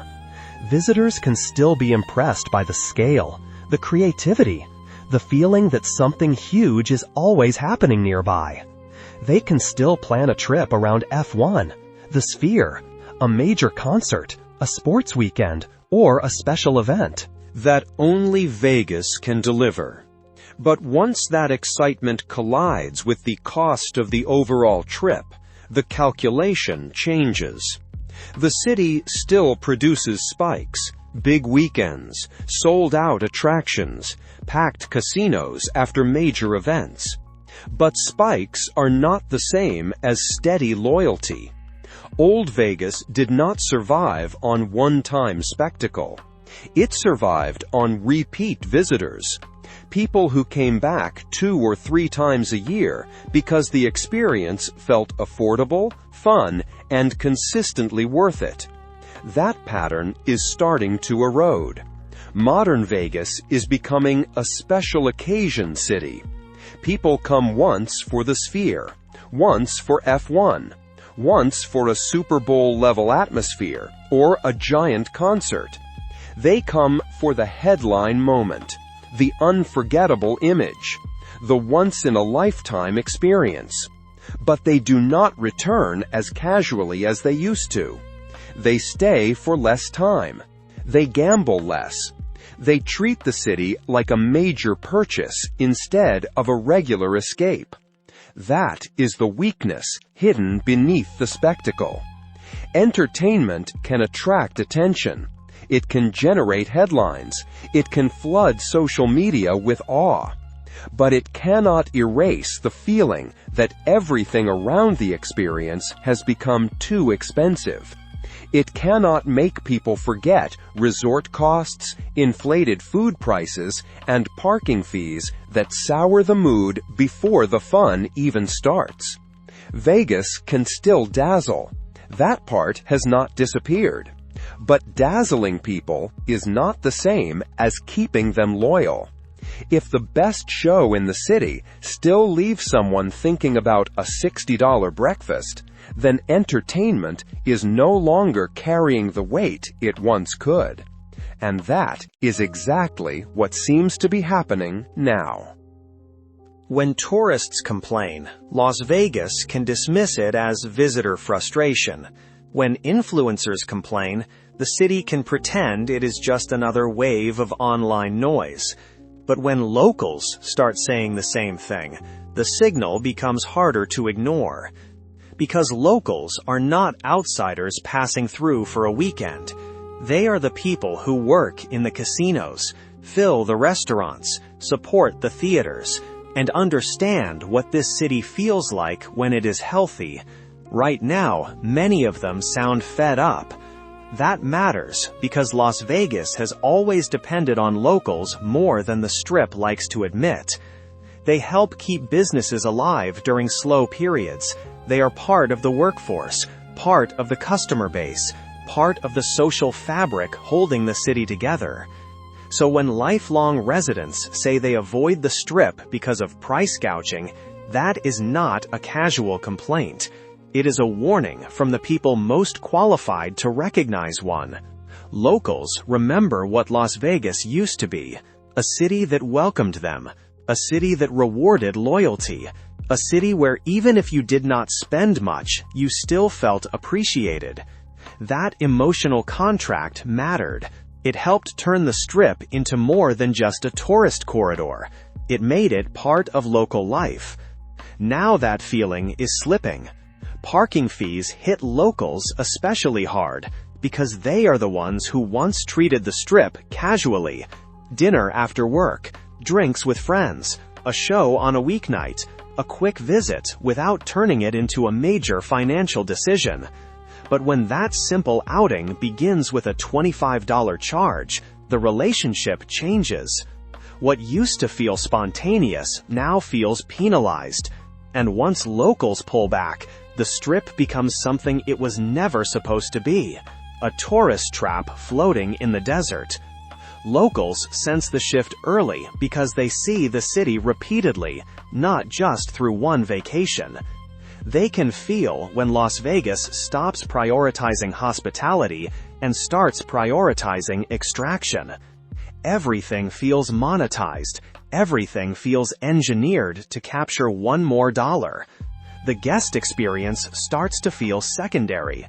That is why local frustration carries so much weight. These are not people rooting against Las Vegas. They love the city. Many were born there. Many built their lives around it. So when they begin saying they feel pushed out of their own Strip, the problem is not superficial. It means Las Vegas is not just losing customers, it is losing part of its identity. And once a city loses the people who gave it its heartbeat, recovery becomes much more difficult. Then comes the most revealing twist in the entire story. While the biggest resorts on the Strip keep charging more, optimizing more, and squeezing harder, some older properties are succeeding by doing the opposite. And in doing so, they are exposing what corporate Vegas forgot. Value still works.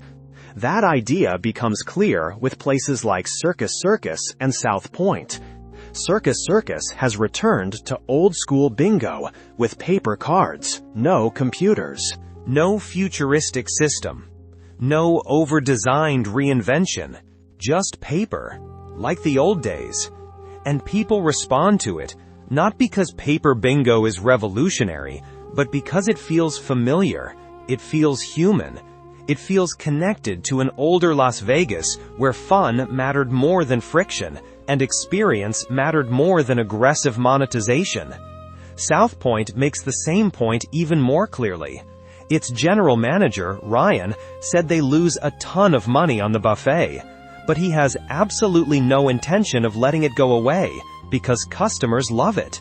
When asked what South Point gets out of keeping a money-losing buffet alive, he did not deliver a long corporate answer. He just pointed to the slot machines. That gesture said everything. It captured the old Las Vegas business model in a single moment. You do not make money by punishing the guest at every step.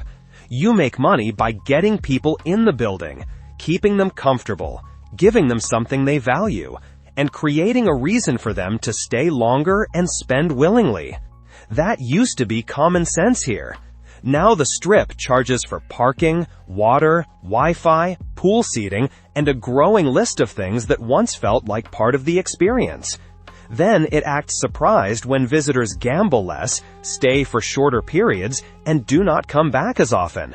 Meanwhile, the casinos still leaning into value are proving that the older formula never stopped working. Vegas simply moved away from it. That is what makes this so ironic. The city keeps searching for bigger attractions, more technology, more premium positioning, more ways to extract revenue, while some of the clearest answers are sitting in the past. Affordable amenities, nostalgic entertainment, hospitality that feels real. A guest experience built around keeping people happy, not charging them at every turn. Las Vegas did not lose the formula that made it famous. It abandoned it. And the few properties willing to revive that formula are showing exactly why it mattered. So after hearing from tourists, locals, influencers, and even casino executives, the central question hanging over Las Vegas is no longer complicated. Is any of this enough? Is the entertainment boom enough? Is the Sphere enough? Is F1 enough? Are the shows, restaurants, concerts, residencies, and the non-stop spectacle that only Vegas can deliver enough to outweigh everything else that is pushing people away? For the first time in a long time, the answer is no longer obvious. Yes, Las Vegas is still exciting. Yes, it still knows how to stage a spectacle better than almost anywhere else. Yes, people still want the Sphere, The Raiders, the Golden Knights, the major concerts, the giant weekends that make the city feel larger than life. That part of Vegas is still very much alive. But those are spikes, not solutions. A city cannot rely forever on headline events and one-off attractions. It cannot assume people will accept every irritation, every inflated charge, every small act of extraction. Las Vegas did not lose the formula that made it famous. It abandoned it. And the few properties willing to revive that formula are showing exactly why it mattered. So after hearing from tourists, locals, influencers, and even casino executives, the central question hanging over Las Vegas is no longer complicated. Is any of this enough? Is the entertainment boom enough? Is the Sphere enough? Is the Sphere enough? Are the shows, restaurants, concerts, residencies, and the non-stop spectacle that only Vegas can deliver enough to outweigh everything else that is pushing people away? For the first time in a long time, the answer is no longer obvious. Yes, Las Vegas is still exciting. Yes, it still knows how to stage a spectacle better than almost anywhere else. Yes, people still want the Sphere, the Raiders, the Golden Knights, the major concerts, the giant weekends that make the city feel larger than life. That part of Vegas is still very much alive. But those are spikes, not solutions. A city cannot rely forever on headline events and one-off attractions. It cannot assume people will accept every irritation, every inflated charge, every small act of extraction. Just because the skyline still looks impressive and the entertainment calendar still feels full, Vegas was not built on occasional spectacle. It was built on repeat visitors, on people who came back often because the city felt accessible, rewarding, and worth repeating. That is what is changing now. People are saving up for one big Las Vegas trip, instead of treating it like a regular getaway. They come for a special event, then leave shocked by the broader cost of the experience. They come for a concert, then complain about prices. They come for a sports weekend, then complain about parking. They come for the Sphere, then wonder why basic expenses feel so punishing. The problem is not that Vegas lost its entertainment power. It did not. The problem is that entertainment attracts people, but value keeps them there, and affordability brings them back. Right now, Las Vegas still has the first part of that equation. It is struggling with the other two. That is why the tourism slide feels different. The city has survived recessions, scandals, competition, and cultural change. But this time, the pressure is coming from inside the experience itself, from the cost, from the feeling that the average visitor matters less than maximizing short-term revenue. Tourists are saying it, locals are saying it, influencers are saying it, even executives are acknowledging it. The truth is simple. Las Vegas has not lost its magic. It has made that magic too expensive. And unless that changes, this may not be a temporary slump. It may be the early stage of a deeper erosion, driven not by outside forces, but by the city's own choices. The good news is that the fix is not mysterious. Some casinos are already proving that. Better value, real hospitality, amenities people actually appreciate. A model built around trust instead of constant charges. The question now is whether the rest of Las Vegas is willing to follow, or whether the Strip will keep drifting toward a version of itself that fewer and fewer people believe is worth the price.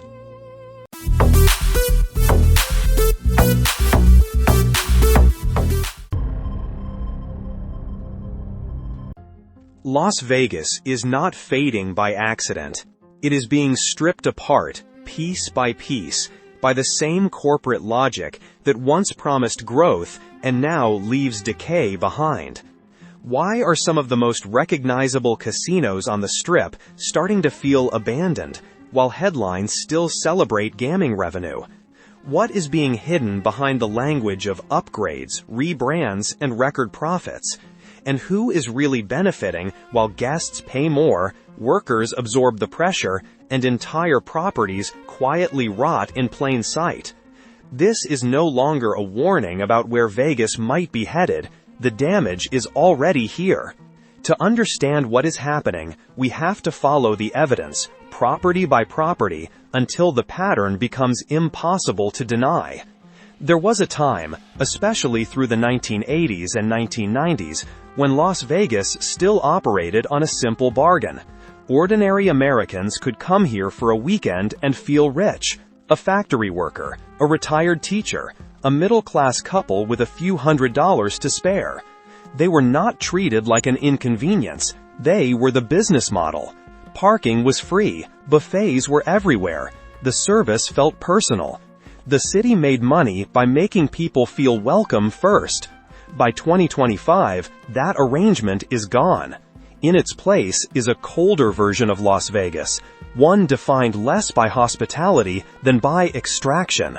Broken elevators, hallway carpets that smell of mildew, automated kiosks standing where human service used to be.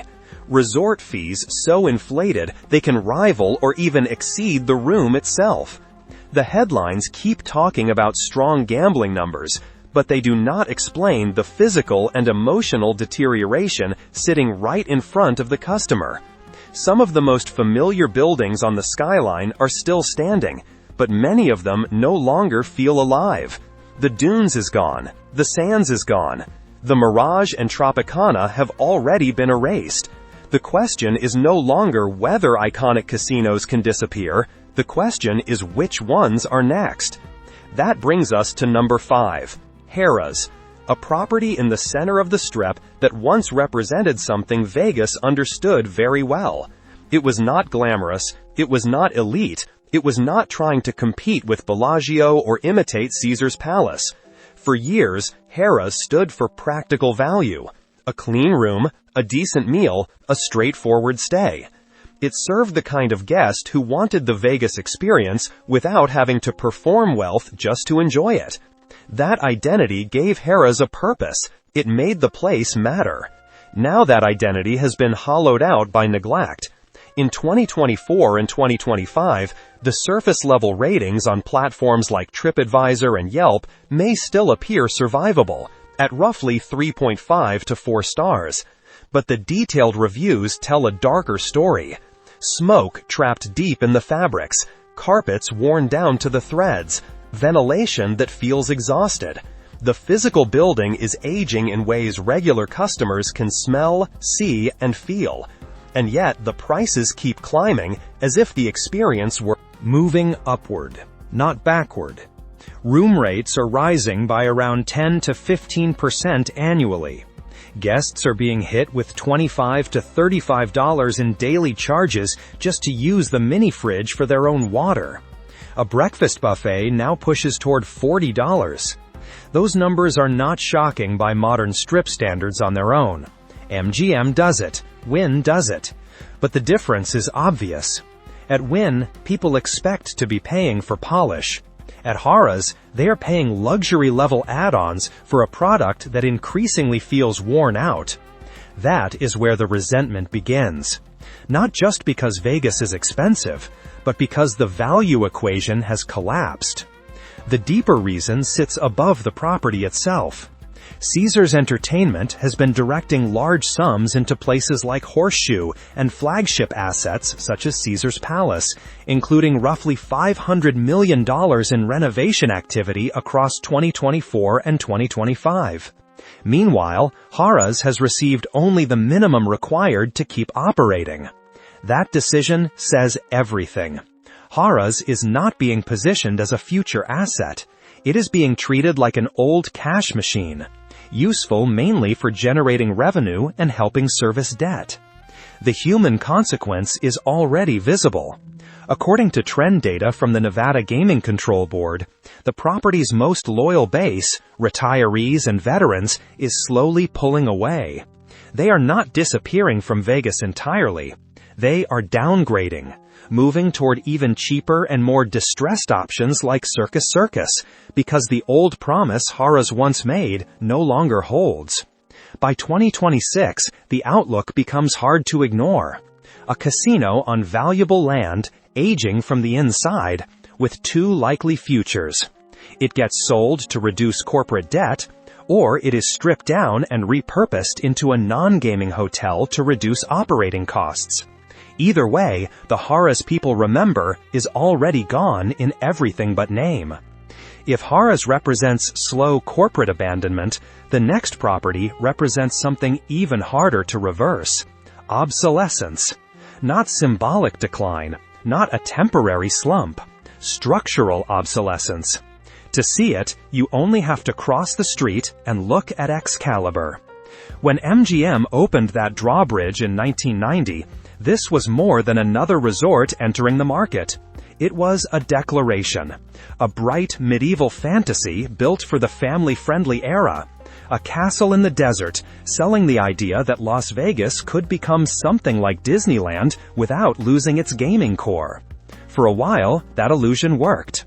It gave the city a different tone, a different promise, a different customer. But by 2025, that promise feels almost unrecognizable. Excalibur no longer comes across as a themed resort preserved by nostalgia. It feels like a relic being kept alive just long enough to keep producing cash. The visual language is still there. The turrets, the branding, the memory of what it was supposed to be. But the condition underneath tells a different story. Guests describe a lobby marked not by excitement, but by the smell of industrial cleaner layered over stale cigarette smoke and old carpet that has absorbed too many years and too little care. The elevators are not a convenience so much as a risk. Overcrowded, slow, sometimes simply out of service. Even getting to your room can feel like an endurance test instead of the beginning of a vacation. Inside the towers, the age of the place becomes harder to hide. Furniture chipped by time, bathroom fixtures discolored with years of use. Interiors that seem frozen in 1990 without the charm that nostalgia usually requires. And that is the central contradiction. Excalibur still trades on location, visibility, and price sensitivity, but it no longer competes on quality. MGM does not need it to. The model is straightforward. Keep the upfront room rates low enough to attract budget travelers and families. Then recover the value through resort fees and add-on charges once the guest is already inside the system. That is why the neglect matters. Because it is not just decay, it is strategy. The real renovation spending here has been near zero for years. That tells you this property is not being prepared for a comeback. It is being harvested. The fake castle on Tropicana and Las Vegas Boulevard is no longer valuable because of what it offers as a resort. It is valuable because of where it sits. The land is the prize. The building is the container. And once maintenance costs rise high enough to threaten the margin, the logic becomes brutally simple. Tear it down. Replace it with something more profitable. Repackage the dirt beneath the fantasy. So Excalibur now stands in a strange and deeply revealing position. Still visible, still busy enough, still functioning, but no longer protected by the idea that it deserves saving. What used to symbolize a more innocent era of Las Vegas has become a holding pattern, a decaying placeholder on premium land, waiting for the day the numbers no longer justify keeping it alive. And when that day comes, the castle will not be remembered as a failed dream. It will be remembered as an asset that outlived its corporate usefulness.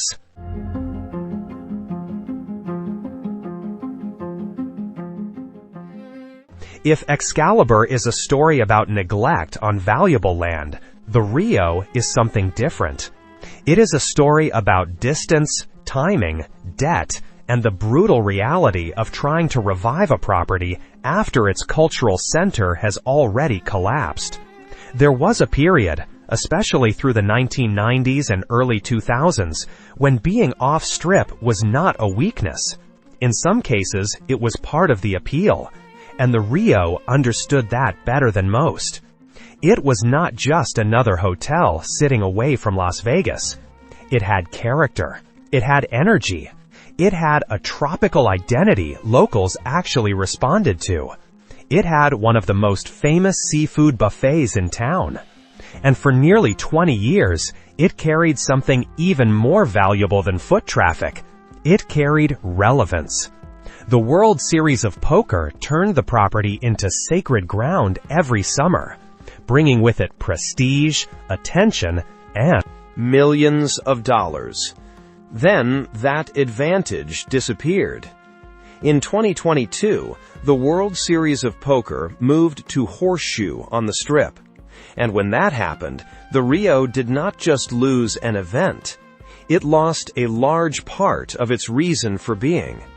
What remained was a building separated from the Strip by the I-15, cut off from the spontaneous traffic that keeps weaker properties alive. Nobody simply drifts into the Rio anymore. In modern Las Vegas, convenience is power. Visibility is power. Friction kills demand. To visit the Rio now requires intention. And by 2025, fewer people are making that choice. Dreamscape companies bought the property from Caesars and presented the acquisition as a revival story. They began renovating the Ipanema Tower, trying to cover years of deferred maintenance with fresh surfaces and a new presentation. But the problem at Rio was never going to be solved by paint alone, because behind the cosmetic improvements sits a harsher financial reality. To fund the renovation in a high-interest rate environment, Dreamscape relied on a $176 million CPACE loan. That matters because CPACE is not an ordinary financing arrangement. It is government-enabled financing attached directly to the property and repaid through property taxes. In practical terms, it operates like a second mortgage with real pressure built into the future of the asset. That loan changes everything. Every dollar the Rio earns now has to fight through debt service before it can become breathing room. That means the property is not simply trying to improve. It is trying to generate immediate cash flow under pressure. And that creates a dangerous contradiction. The Rio needs more guests, but it sits in a location that naturally limits easy guest volume. So the obvious fallback is the local market. But locals remember what this property became under Caesars. They remember the dirty rooms. They remember the broken slot machines. They remember the long decline. They remember the buffet closing. And memory in Las Vegas has economic consequences. That is what makes the Rio so fragile. Winning back trust is not a branding exercise. It is more expensive than renovation, because it requires people to believe the building has truly changed. If Dreamscape cannot do that, the $176 million that was supposed to rescue the property may become the force that suffocates it. And that is why the Rio feels less like a comeback story and more like a countdown. In a city where location already decides half the battle, debt can finish the rest. The lesson is harsh, but clear. Ambition without natural traffic and renovation without restored trust can turn even a famous property into a mathematical problem with no easy way out. If the Rio is being crushed by isolation, the next property proves something even more disturbing. A casino can stand in the middle of Las Vegas, sit on famous land, carry decades of public memory, and still decay into something that barely resembles a resort. That brings us to Circus Circus. For millions of Americans, especially those who came of age in the 1970s and 1980s, this was not just another stop on the Strip. It was a rite of passage. It was one of the last places where working-class families could still feel included in the Vegas fantasy. It was affordable, loud, imperfect, and unmistakably part of the city's mass appeal. By 2025, that image has darkened into something almost unrecognizable. Circus Circus no longer feels like a budget resort doing its best to survive. It feels like a property being run under an extraction model, where the goal is not to restore reputation, improve conditions, or rebuild trust, but to pull as much remaining value from the building as possible while spending almost nothing in return. Since billionaire Phil Ruffin acquired the property, the logic appears brutally direct. Keep costs near zero, keep the doors open, capture whatever money budget travelers are still willing to Spend. Let the structure absorb the damage. That is why the signs of neglect are so difficult to dismiss. They are not hidden in obscure corners. They define the experience. Guests report hallways in the manor rooms marked by mildew and marijuana. Roof leaks handled with buckets instead of true repairs.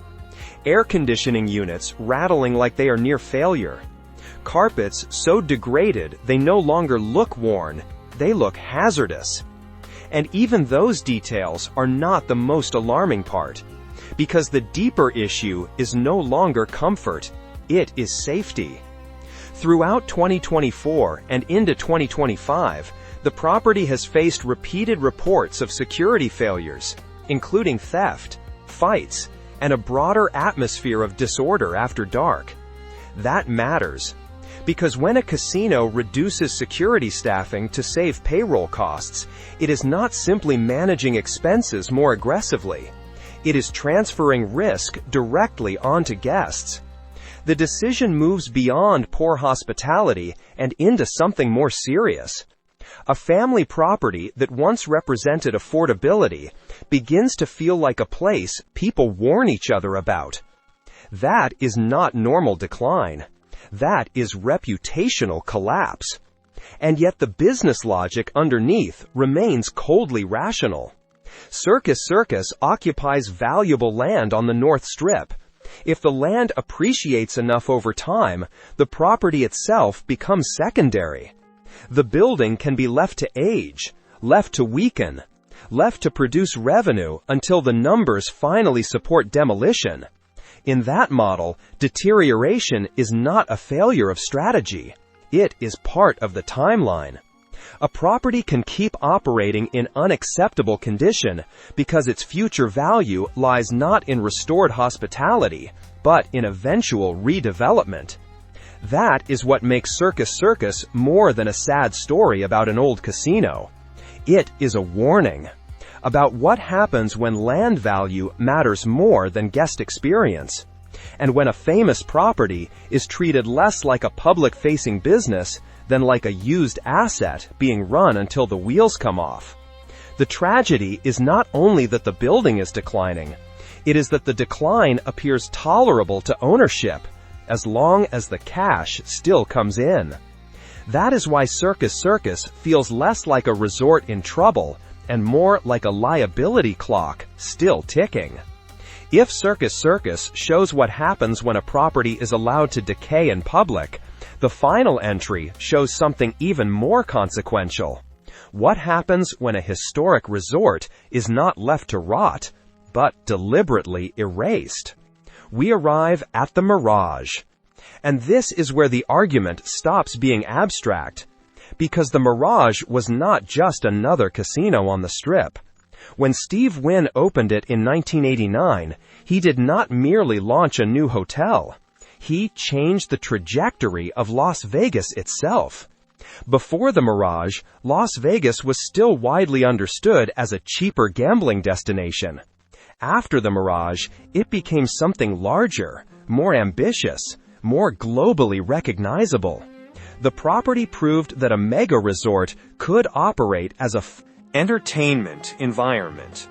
Not just a gaming hall with rooms attached.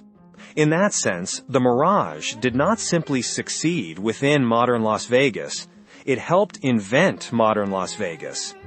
Every major resort that followed, every large-scale fantasy, every polished destination model on the Strip exists in the shadow of what the Mirage made possible first.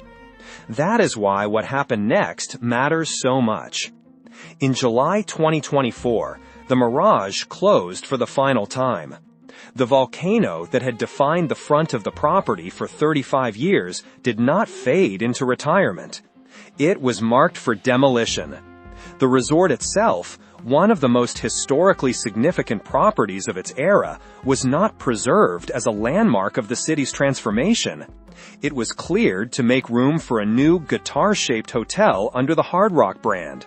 And with that decision, something larger than one casino came into focus. Because the destruction of the Mirage sends a message to every other aging property in Las Vegas. If a resort this important, this iconic, this foundational can be removed so cleanly, then history has no protective value in the current system. Legacy does not appear on a balance sheet as a revenue line. Memory does not pay dividends. Nostalgia cannot compete with the logic of rebranding, redevelopment, and portfolio optimization. In the corporate version of Las Vegas, a place is no longer judged by what it meant to the city, but by whether it can produce a stronger future return under a different concept. That is what makes the Mirage the most painful example on this list. Harris is being neglected. Excalibur is being harvested. Rio is struggling under debt and geography. Circus is being run like a deteriorating cash machine. But the Mirage represents finality. It shows that even the most influential resort of its generation can be wiped away if ownership decides that the land, the brand conversion, or the stock market narrative matters more than historical continuity. If the king can be removed, then the rest of the field has no real protection at all. And that is why the Mirage does not simply belong at the top of this ranking. It defines the ranking. It marks the point where Las Vegas stopped pretending its past still had weight inside the decision-making structure. The city built by visionaries, by spectacle, by emotional memory, now sits under a harsher logic. And once that logic becomes dominant, the future of every aging casino begins to look less like preservation and more like a countdown. The Mirage makes the pattern impossible to dismiss. These 5 properties are not isolated cases, and they are not simply unlucky casinos struggling through a difficult cycle. They are symptoms of a larger transformation inside Las Vegas itself. The city that was built by visionaries, by operators who understood spectacle, access, and emotional loyalty, is being replaced by a system that measures value differently. In that system, guests are not welcomed first, and monetized second. They are monetized from the moment they arrive. Casinos are no longer treated as living destinations with history, atmosphere, and cultural weight. They are treated as depreciating structures sitting on appreciating land. That is why the destruction of the Mirage matters far beyond one address on the Strip. It proves that nothing is sacred anymore. If the resort that helped invent modern Las Vegas can be erased to support a rebrand and a stronger financial narrative, then every older property becomes vulnerable. Harrah's, Excalibur, Rio, Circus, all of them begin to look less like institutions and more like placeholders. Temporary shells waiting for the point at which redevelopment becomes more profitable than preservation. And that leaves Las Vegas facing the question it has spent years trying to avoid. In an era of billion-dollar debt, thin maintenance, rising fees, and corporate balance sheet logic, is this still a city built to amaze people? Or has it become a trap that survives by draining them? The golden era did not simply fade with time. It was dismantled by a model that rewards extraction more than experience. The soul of Las Vegas did not disappear quietly. It was pushed aside because memory does not generate the kind of return that modern ownership demands. So when people say Vegas does not feel the same anymore, they are not imagining it. They are reacting to a system that has changed the purpose of the city. And until that changes, more famous properties will keep declining. More history will keep disappearing. And more visitors will keep realizing that the old social contract is over. In this version of Las Vegas, your memories may be the only part they cannot demolish. Until next time, watch your wallet.